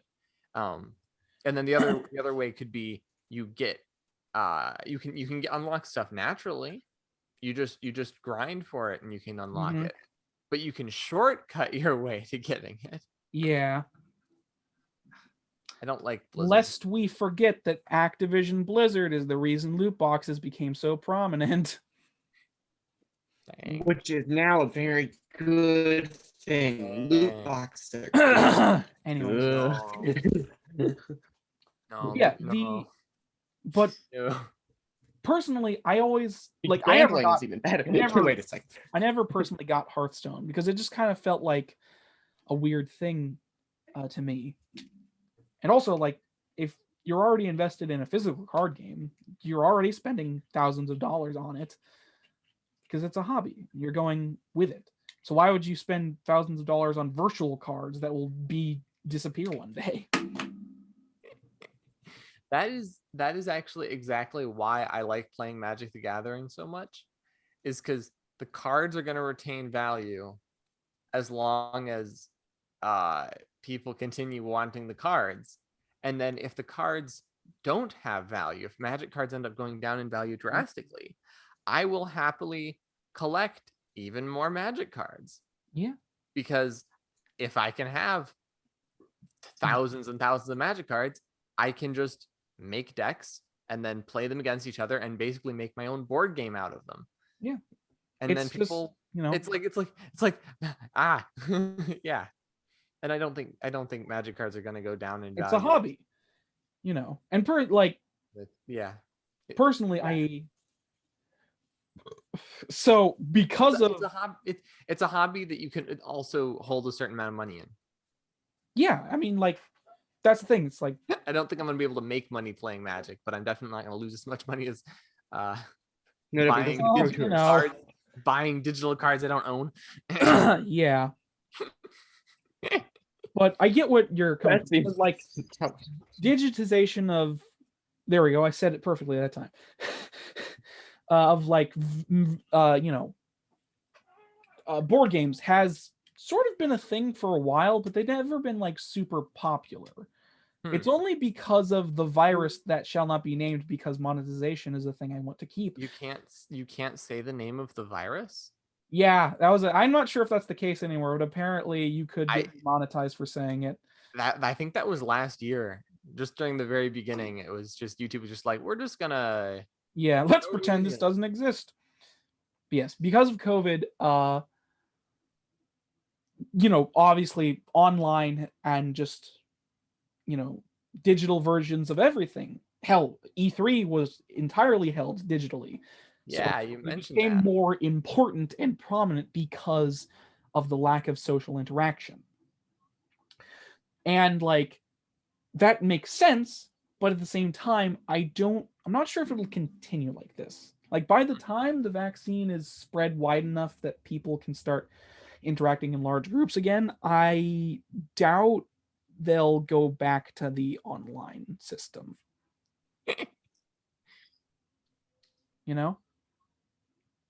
It's just more, I mean, personally, I just think it's more fun to be in person when playing a board game of any kind. I think online has to be pushed. Like, you can't. I think it's kind of like if you had imagine you have a clock tower and you have the pendulum in the middle. Online is over here. Getting rid of the internet is over here. So if you want to get rid of all internet, you have to constantly be pushing the pendulum away from where it naturally wants to be. And then if you ever stop, it just slides back and the internet reappears. Or if you keep pushing it this way, it'll eventually slide back and people will start meeting in person again. Because it's natural. And I mean, the internet is just sort of here. I mean, like, it's been here for a very long time, but it's never going to fall out of prominence because, it's just a necessary thing that a lot of people use every day now. Well, I mean, what I mean is, like, if there's a group of people that just don't want to do online anything ever, which I don't even know if that's, I mean, other than the Amish, I don't know if that exists. I mean, like, you know, That was a bad example because there isn't really a back and forth. like It's just when like it this. becomes necessary to use on like online or over the net, people will use it. But Yeah. if it's not necessary, people will value human contact over a digital presence. Yeah. Because being in the same room as 5 other people playing D&D is much more fun than playing over the net. Which is not to put a damper on online D&D, because it is very popular, like Roll20 and other online services that allow you to play tabletop games on it. It's very popular, and I get why. You know, it gives you a lot more freedom to create maps and boss encounters and interesting things. My thinking actually with the online D&D stuff is that it is very likely people who do online D&D wouldn't or yeah, probably wouldn't have done D&D normally. A good number of the people who do online D&D wouldn't have done D&D normally because extra external circumstances. I was going to say extraterrestrial circumstances. External circumstances would have prevented that.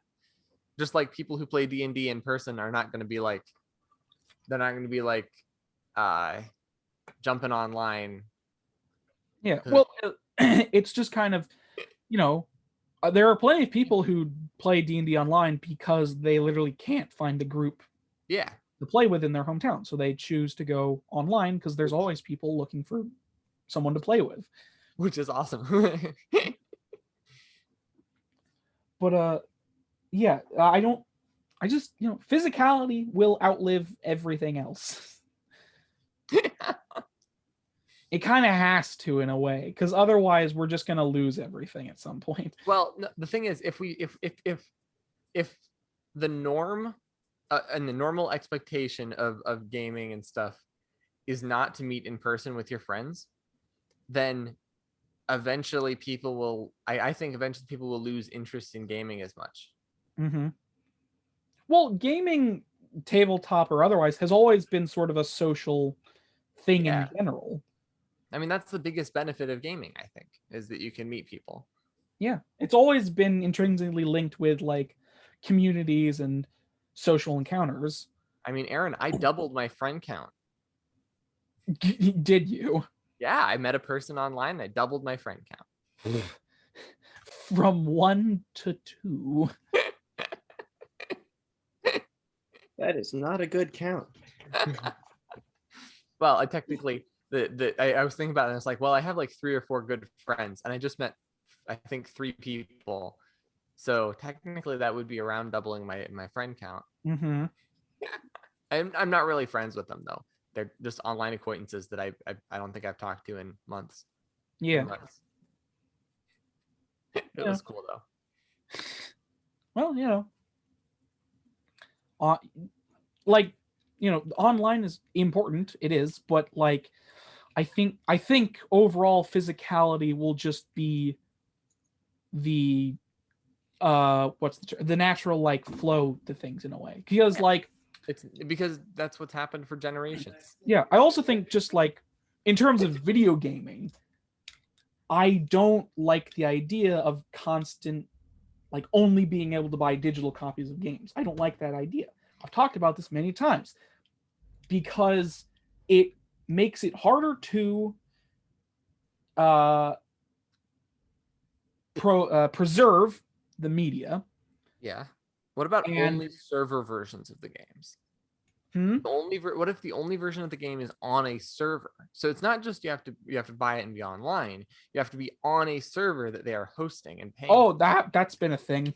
And eventually not going to be able to support. It's like there are literally like people have pushed a back against like always online DRM, because in order to play the game, you always needed to have an internet connection, which is not always a possibility. And not to mention other games that have just like multiplayer elements or different things that are just gone forever because the servers went down. You know, like, I mean, Pokemon is a good example of this. There's a lot of weird like content that was online only, especially in the DS era, that is just lost or gone forever, or you'll never be able to truly use it again because the servers are down. Wow. And also like I was playing Demon Souls, like the Demon Souls servers are down. They have been for a while. Multiplayer, like I can keep playing the game, but the online servers are down, and so no more online for that ever again, or at least on the PS3 at least. The PS5 has new servers, and apparently you can get what's the term? You can not ROM hack. You can run the game on the PC, and there are like hosted servers with players. Oh, okay. Which is a thing. I don't remember the words I'm trying to speak though. So, but yes, I don't personally like digitization. Call me an old man if you will, but I don't think it's healthy for the overall contingency of or continuity word of a lot of things, like the gaming community. The overall. Also, yes, I know I've talked about this before. Longevity works. Yeah, that works. that works in my head space of 1,000 words. Anyways, yes, I will mention one other thing. Only 1,000 words. This is like a thing because, like, I get why digitizing things is what companies or a lot of companies would have in mind to do for their things, because it makes everything so much cheaper. You don't have to produce anything physical. You can just make a code. You can just code something or make an image, and bada bing, bada boom. It's so much cheaper and easier to do it that way. But like I said, yeah, there are other ways to cut down on costs other than just getting rid of the physical aspect of your media altogether. You don't. I mean, to be fair, indie developers don't have to make physical copies of their games, but indie developers make their games on small budgets anyways and have made great games. If you give them the budget, okay, it's kind of like that weird thing where, like, when you give a person who is naturally, like, who grew up in a specific way and is not usually a big spender a lot of money, and they just like don't spend it because they've always grown up with the idea that they don't need to spend a lot of money and they can live on a small amount. It's kind of like that idea. It's like if you give a indie studio a AAA budget, they won't spend all of it on needless things because they already make their games on a low budget, so they'll just make what they would normally but with a higher budget. I actually want to see a game, an indie game, get like a $30-40 million budget, and then they spend like 85% of it on advertising. I mean, to be fair, that's another reason why video games are quote unquote very expensive to make, because a lot of the budget goes towards advertising, making the physical product, making the game way bigger than it needs to be. Looking at you, past 10 years of open world schlock. Really has. Oh man. Anyways, yes. Yeah, that's my thoughts on digitization. Personally, is that all you had for your host topic, or was there more you want to discuss? I have another. I mean, I have the other side of that, which is, what about the paperization and the tabletopization of video games? Hello? Is that even possible? I mean,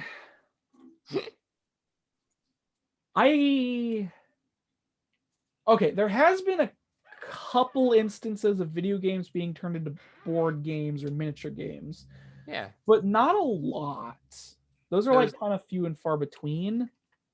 Yeah. And the reason that is the case is because it doesn't really work. Like, you can't really translate something that uses digital. It's kind of like, okay, think about 4th edition D&D.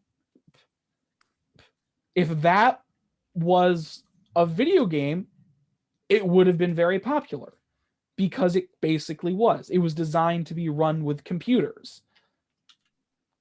And like, a digital space to use it all in, so you don't have a massive table being taken up by like 15 miniatures or whatever.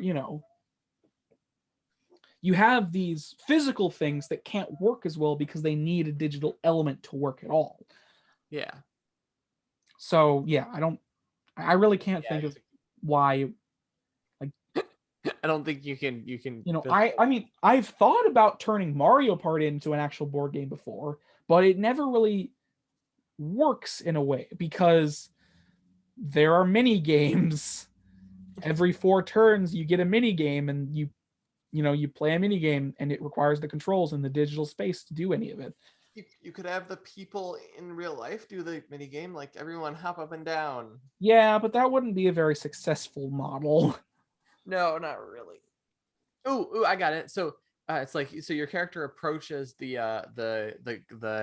okay, I got it. Ready? There's two versions.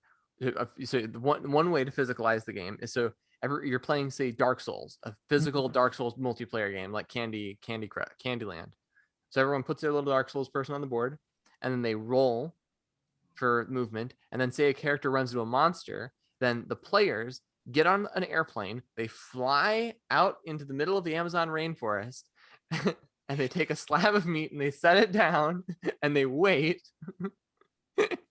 Okay. And then they give the dude a sword and they're like, okay, now kill whatever thing tries to eat that meat.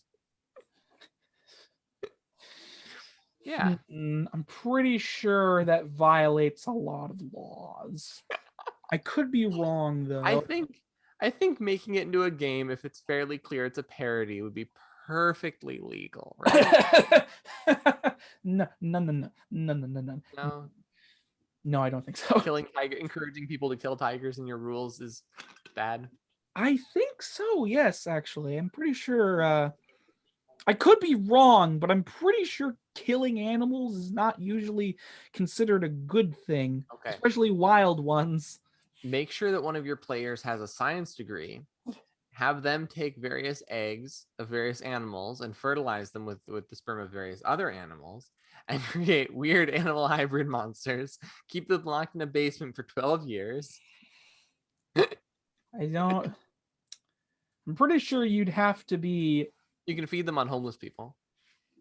And just put a sign that says free bed and breakfast. I mentioned this, that you're the breakfast. I'm pretty sure you'd have to be like crazy evil scientist from FMA levels of evil and stupid to do that. Oh, actually, that's a good point. What was that guy's name? Well, I can't remember his name. Shao Tucker. That's his name, Shao Tucker. I was gonna say you need to be Shao Tucker levels of evil to do that, but I couldn't remember his stupid name. You could be the evil scientist though, and then you could sell the monsters and the game. This has gone off the rails, I think. Anyways, you could add a no estimate part of your game, so you get all their stuff. I should develop this game. This is a good idea. It's not a good idea. Anyways, so yeah, that was developing. Aaron, I actually do know people that would enjoy playing it. They just say they would. They would say, that sounds hilarious. I would enjoy playing it. Yeah, and then they're forced into the jungle and they immediately say they don't want to be there. No, they aren't forced. It's a board game. You're listening to a rule book. The rule book cannot buy you airplanes. I don't think it's a board game if one of the rules is getting tickets to fly to a different country. Okay. While you're playing. It's also like longer term than a war game. Yeah, it would. It's a game played over months and months. It's a memorable experience, Matthew. This game doesn't just sell you one night's experience. It sells you a lifetime worth of experience. It also traumatizes you. It sells you an experience you won't forget for the rest of your life. And some players, its fatality rate is higher than it should be. 1 to 3 players might lose each game permanently. Permanent. And by lose, we mean die. I mean, I'm go already 6 playing feet the under. game Wait of a second. life. I don't need another one. Ooh, it could literally be called the game of real life. The real game of life, you mean? No, it's a reality game show. What? Just make it a reality game show. No. What, like Fear Factor?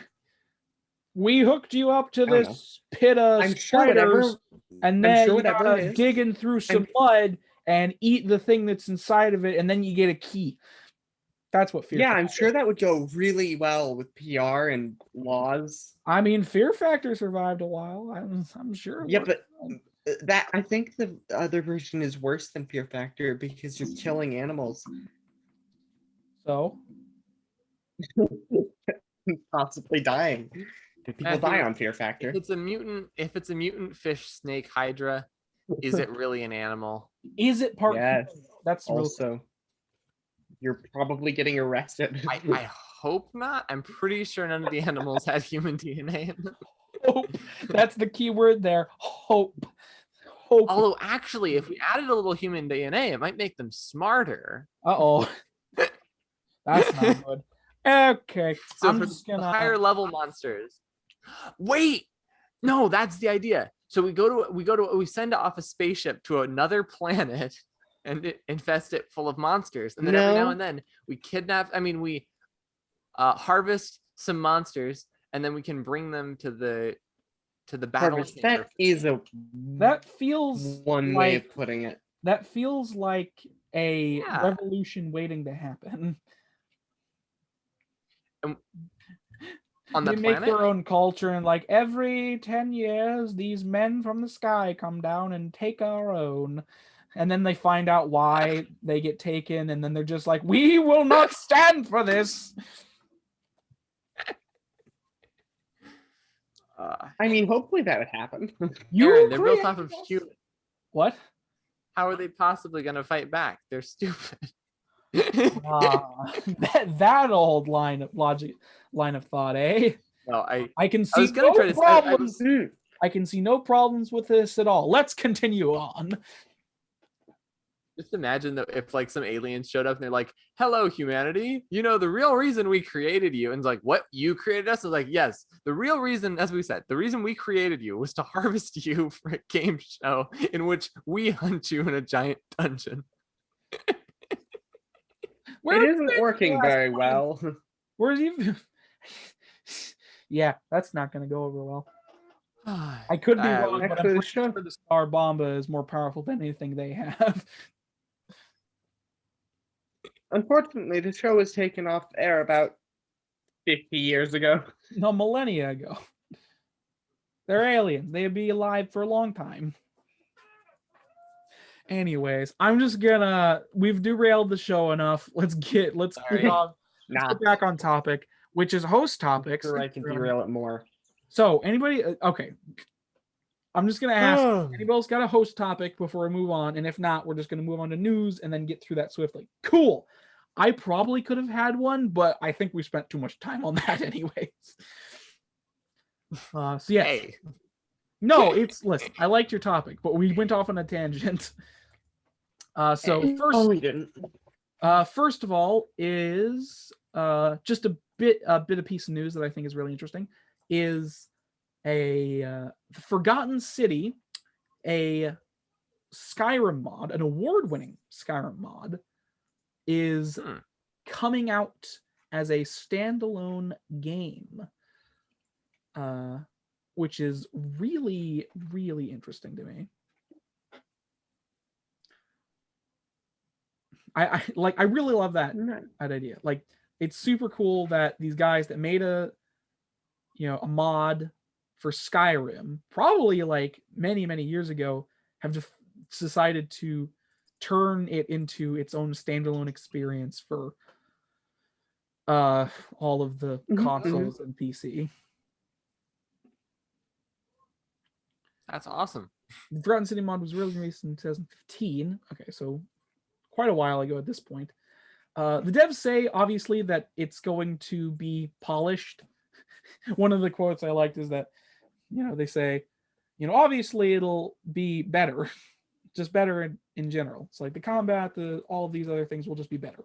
And it's like, I see. So you're making something better than Skyrim.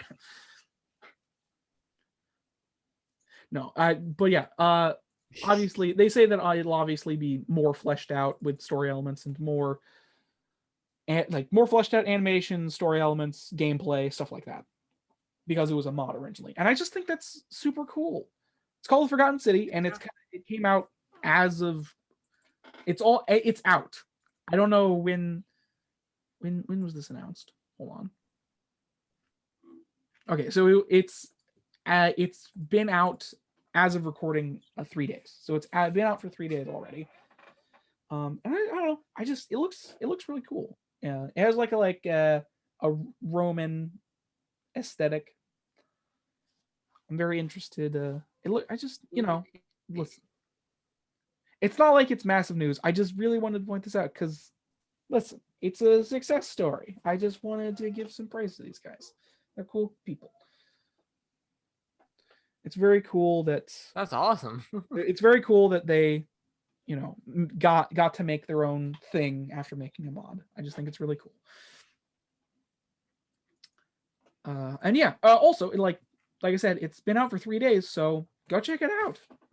I believe there was a trailer for it, so check the trailer. We didn't look at the trailer today, obviously, but go check out the trailer. Go check out the game. It looks super cool. Has like a Roman Greek aesthetic. Just to clarify, it's called the Forgotten City. Actually, yeah, it looks more Roman than Greek. The aesthetic looks more Roman. But yeah, that's that. Anything to say or just move on? It was just a small piece of news that I thought was interesting. I mean, it's exciting that some people who made a mod for a game got to. I mean, this happened with DayZ. Yeah, DayZ also. Which that is was just that was a so mod cool. that got turned into its standalone experience. It's so cool. This is really smart people doing really smart things. Yeah. It's just always, it's just nice to feature some nice stories about success, Anyways. Yeah. I don't have much else to say about it. If I could have played it, I guess, but as I said, my computer and stuff, so I don't really have an option right now. Anyways, moving on to our next piece of news, which is our final piece of news, is okay. So I just want to talk for a little bit about the Steam Deck. Have either of you heard about this thing? Okay. The Steam Deck is Steam/Valve's newest product thing they're pushing out, and it's a handheld gaming device. It's a portable handheld gaming device that people have compared to the Switch because it kind of looks a little similar to that, except it doesn't have detachments, I think. And it's this. Okay. It man, sorry. It runs what was this? So yeah, Steam. It's called the Steam Deck. It's a portable console that runs Steam games in Steam, and I think possibly the internet as well. I'm pretty sure that's the case. And like, I mean, it's apparently pretty powerful, but I don't understand who this is for. Like, I really, really don't. This, like, the Steam Deck reminds me of when Valve kind of made its own console. I don't remember what it was called, but they made like a thing that they're like trying to bridge the gap between PC and console gamers again, I think. Which didn't work the first time. It's probably not going to work this time. I just don't. This just confuses me on a lot of levels. First of all, I'd like to point out that it's also supposed to be a universal controller. So it has touchpads. It has control sticks. It has a D-pad. It has the face buttons. it has speakers, it has all that. So it's a universal controller on top of being a portable console. So you can play like whatever game you want on it. Okay. And like it can run big games like Doom and stuff like that.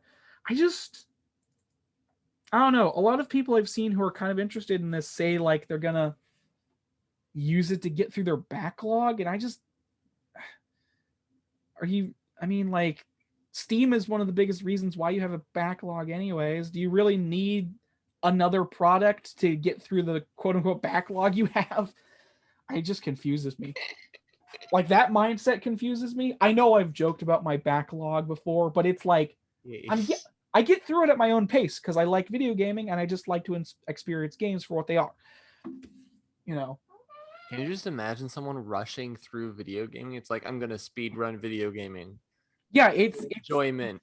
When you start, okay, so playing video games for a job has been a thing for a while, since the inception of YouTube. But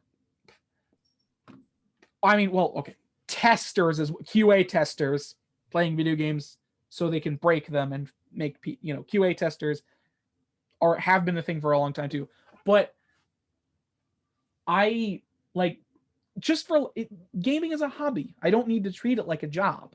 I don't need to treat it like I need to get through my games, otherwise I won't be able to move on with my life. And there are a lot of games that I really, really want to play that aren't even in my collection. Wow. And there are a lot of games in my collection, and I want to play all of them at some point. Obviously, that seems almost physically impossible because my backlog just grows every day. But, I don't have to treat it like a job. I can just treat it like a hobby, which is what it is. I'm playing Demon Souls right now, and I'm almost to the end of the game, and I'll probably start up a second playthrough, after this one, so I can get more out of it or something. I don't know. I just like, who is this for? Who is this device for? Is it for PC who more often than not will not want to game on a portable device and just game on their PC? Is it for people who have consoles? Is it like I just don't know who this is for. I don't know. Like, is it for people who claim to have a backlog and they'll just use it to play indie stuff and not big stuff? I'm just so confused by this.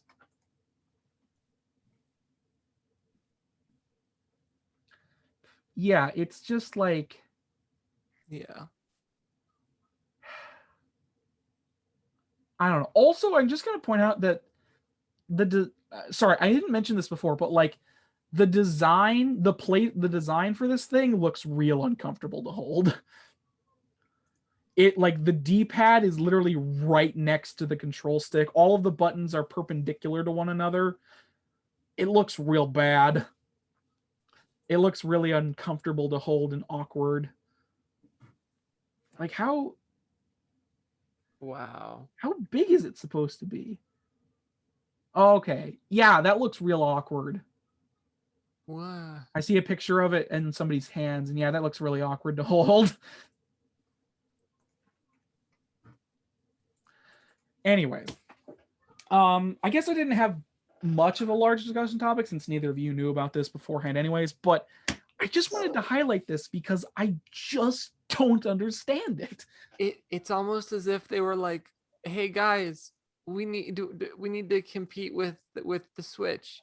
Let's make a console. And they're like, hey, we have these old designs from the 90s. Let's use that. And they're like, yes. Oh my god, it does look exactly like a it's so old looking. It does. It looks exactly like a Sega. What was that thing? Their Sega handheld console. Oh, it looks really uncomfortable to hold. Why are oh my gosh, the buttons. They're so high up. And it's so clunky. It looks real weird, man. Hey, there's images of people holding it. It just kind of like that's such an unnatural. Like people complain about the Switch for its slightly unnatural. Like because playing on the Switch is kind of unnatural for how your hands fall on a controller. Like because like I mean if you look at it like these things are directly opposite each other and these two things are. So it feels kind of uncomfortable to hold sometimes and weird because like it feels like your hand on this side should be lower on the controller. You know? Yeah. It feels like it should be lower on the controller because of how everything is. But and like people complain about that, but that is just like what even, man? Like you have to put your thumb so high up. It's like you're playing like this. It's like, yes, I will extend my thumbs. I don't know. I just don't know. But yeah, the Steam Deck has been known about for probably over a week at this point. But I just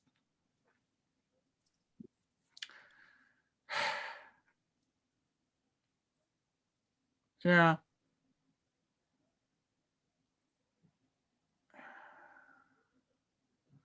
Wow. Yeah, sorry, I just anyway, yeah, I just don't get it. I just don't personally get it. I mean it might sell well. I just don't know if there's a market for it. I'm just not personally sure who this is for, and I've probably said that like 10 times. Yeah. Anyways, that's really all I have to say about the Steam Deck. It's just a weird piece of design, and I don't know who it's for. Anything from you guys? All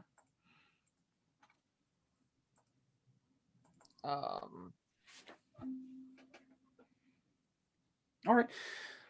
Not yet. Well, yeah. Anyways, in that case, that's.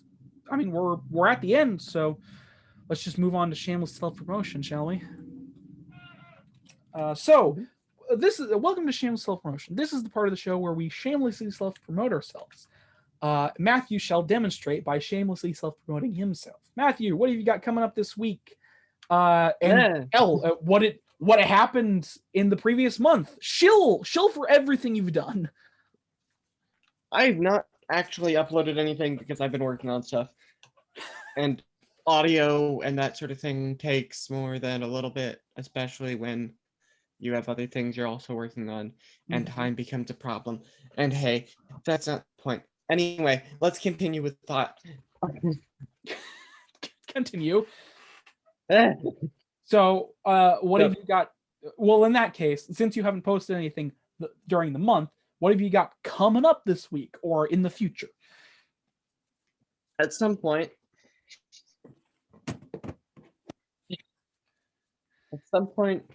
within hopefully the next month or two, depending on focus and time management, I'll have a video out on one of two channels. All right. Hologram or Mystical Meanderings. Why do you guys have to have so many channels? Because algorithm. Between the two of you, you have like 6 channels. I have 2, and I'm going to stick with that. Well, no, there will be a third one, but I just realized I will have 3 of them. I'm going to stick with that specifically. Because one is just for the music stuff. All right, then. I don't know what you're talking about. Okay. And Devin, I don't know. He creates a different channel for each idea, seemingly. Me? Yes. No. He hasn't created a new channel recently, I don't think. Okay. Yeah. You used to create a new channel for every idea. I mean, I'm pretty sure part of that is because he kept losing his login info. Isn't that right? Well, Blingdon, I lost the info to Blingdon, which was sad. So, but that's it. I don't think I've lost the login info to any of my other channels. I mean, I can't believe that I actually lost the login info for a channel. That's sad. You should really write these things down.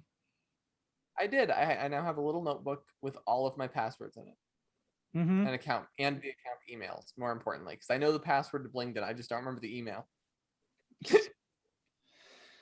Well, you Or the know. recovery email. I mean, you might find it at some point. Yeah. Did you even give it a recovery? Oh, by the way, I'll say I don't think you can actually link the Telegram because I don't have anything up on it, so it's impossible to find. That's fine. I'm Yep. not going to put it in the description anyways. There's already too many channels in the description. Exactly. Listen, if you want to find the rest of their channels, you can do it on your own. Hey, So, I'm gonna have comparatively few channels. Yes. Matthew, did you finish your thought before we move on? Yeah, I did. yeah. Okay. I'm just cutting in real quick to say I mean, it is also my turn to speak, but I'm Yes. cutting into myself. And I wanted to say I am creating a series of videos on how to kill every monster in Minecraft. In Where fact, is that being uploaded? everything on DevMafu Gaming. Okay. And my hope is to reach 1,000 subscribers by the end of it. Given the fact that the first video reached 300 people in the first, it got 300 impressions in the first 5 days it was out, Mm-hmm. which is very awesome. And 5 people watched it, and I believe 4 of them are people that have never seen my channel before. Oh, nice. It appears that this strategy works, and it also creates videos that I enjoy making and that I think are hilarious and that people enjoy. So, woo! I mean, yeah.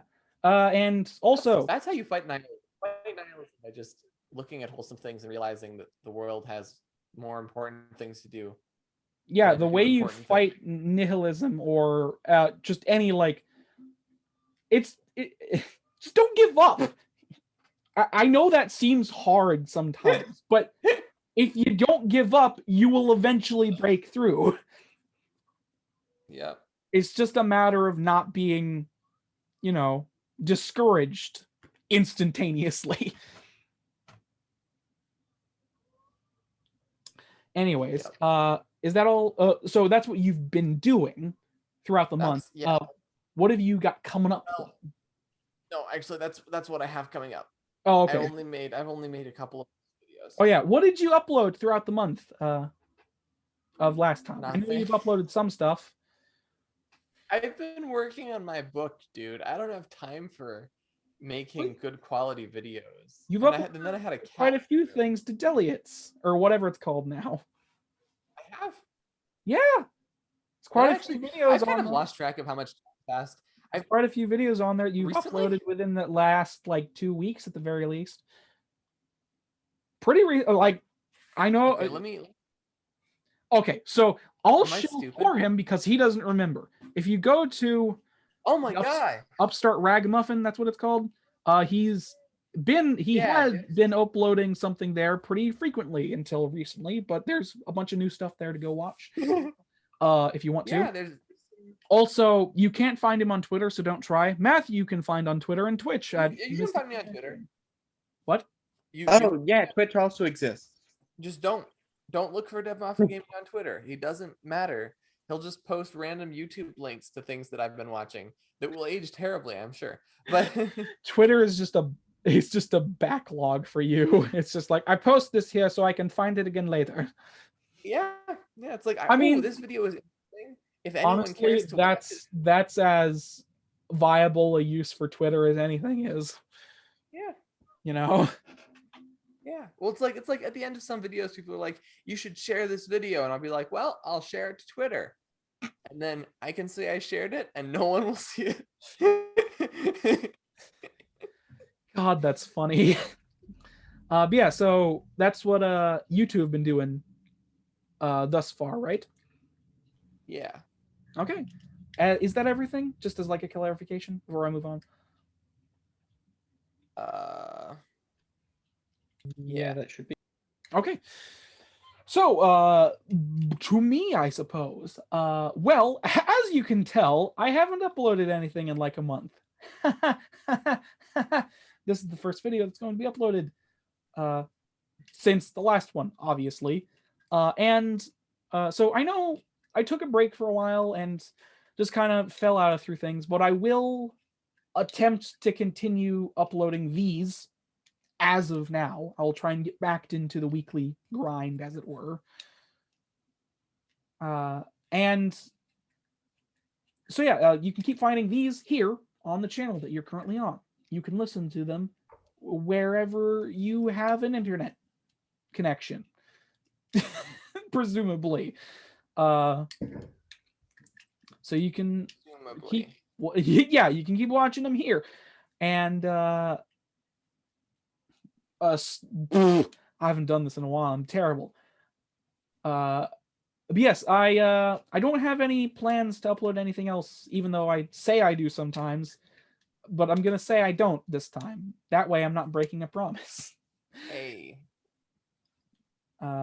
Yes, I will hopefully continue to upload these here every week from now on until whatever happens. I don't know. I might get more cats. I'm not doing that.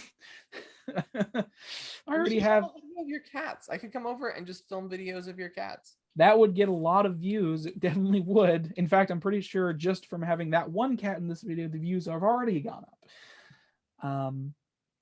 Yes, you can find me at Twitter on, gaming, the discussion, or that's, by the way, I'm just going to say this now. The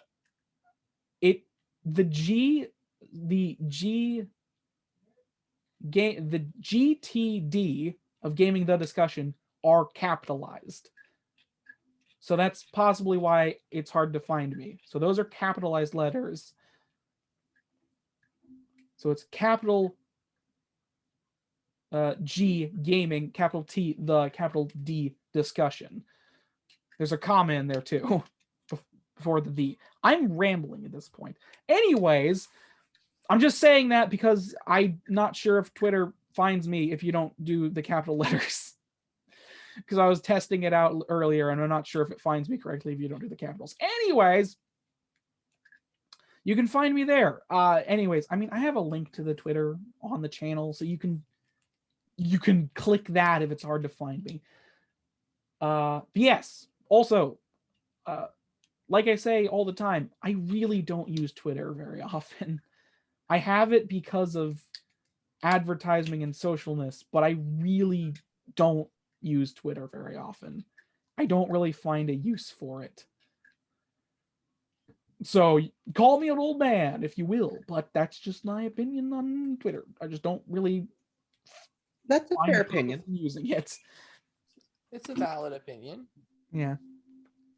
But anyways, yeah, that's pretty much it on my end.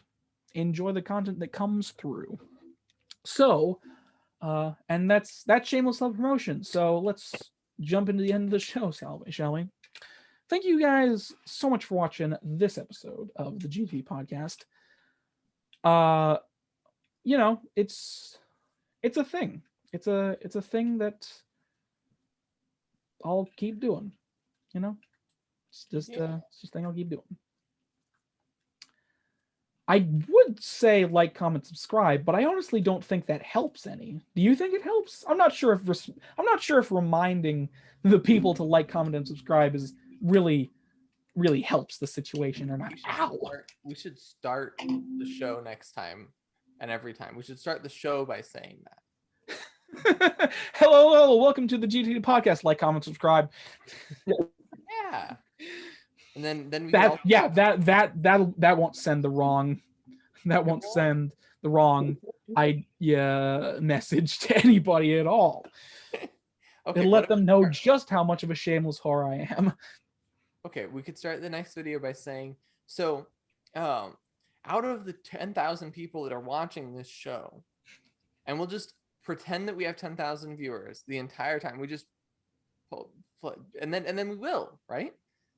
So people who are convinced, you somehow managed to turn like, commenting, and subscribing into like a game that people can win. So they want to participate so they can win it. Yeah. That'd be hilarious. If you subscribe today, then you're a winner. If you haven't, well, you're cursed. It's like that. It's like the game, that weird internet thing called The Game, where if you think about playing it, like everybody who isn't aware of it is playing it, and as soon as you are aware of it, you've lost the game. Oh, It's a really weird thing. You've all lost it now. Anyways, nobody cares about that anymore. That's a very old internet thing. that's doesn't sound like it would last very long. It sounds like a meme that the more popular it is, the worse it is. Yeah, it's a really weird thing. It's a really weird old internet thing. Anyways, I like that. I like old internet. I Yeah. miss the 90s and the early 2000s internet. Most of the early 2000s internet. I miss the 2000s as a decade, to be perfectly honest. I actually Last do. decade has just been shit. I loved like I'm watching old music videos from the 2000s and I'm looking at it, I'm like, this was mainstream. And I remember thinking, oh, that's strange. These women are scantily clad. And I'm looking at it now, I'm like, they are not scantily clad. They just have clothes on. They are fully clothed women who just have, like, they happen to be attractive. Yeah. And I'm looking at it and I'm like, that's really strange. How did I think that was a problem? Like, I understand kind of how I thought it was a problem in the past, but like, it's not. And then modern music has some very strange choices. Yeah. Yeah. I mean, that also existed in the past. I just didn't get exposed to it until recently. I mean, if you've ever looked, okay, I've been getting into old music from the 2000s, by the way. go, everybody who's watching this, go look at the music video for that's the way I want it, not the original version, the cover done by the guy who did Spin Me Right Round Baby. That music video is fucking amazing. I will describe it for you perfectly. I like the song a lot, by the way. It's a bunch of buff women flexing. It's amazing. Anyways, that's kind of the gist of the video. If you haven't seen it, go watch it. It's amazing. And the song is pretty good too. But yes, we're getting off track. This is supposed to be the end of the show, and we're just continuing it.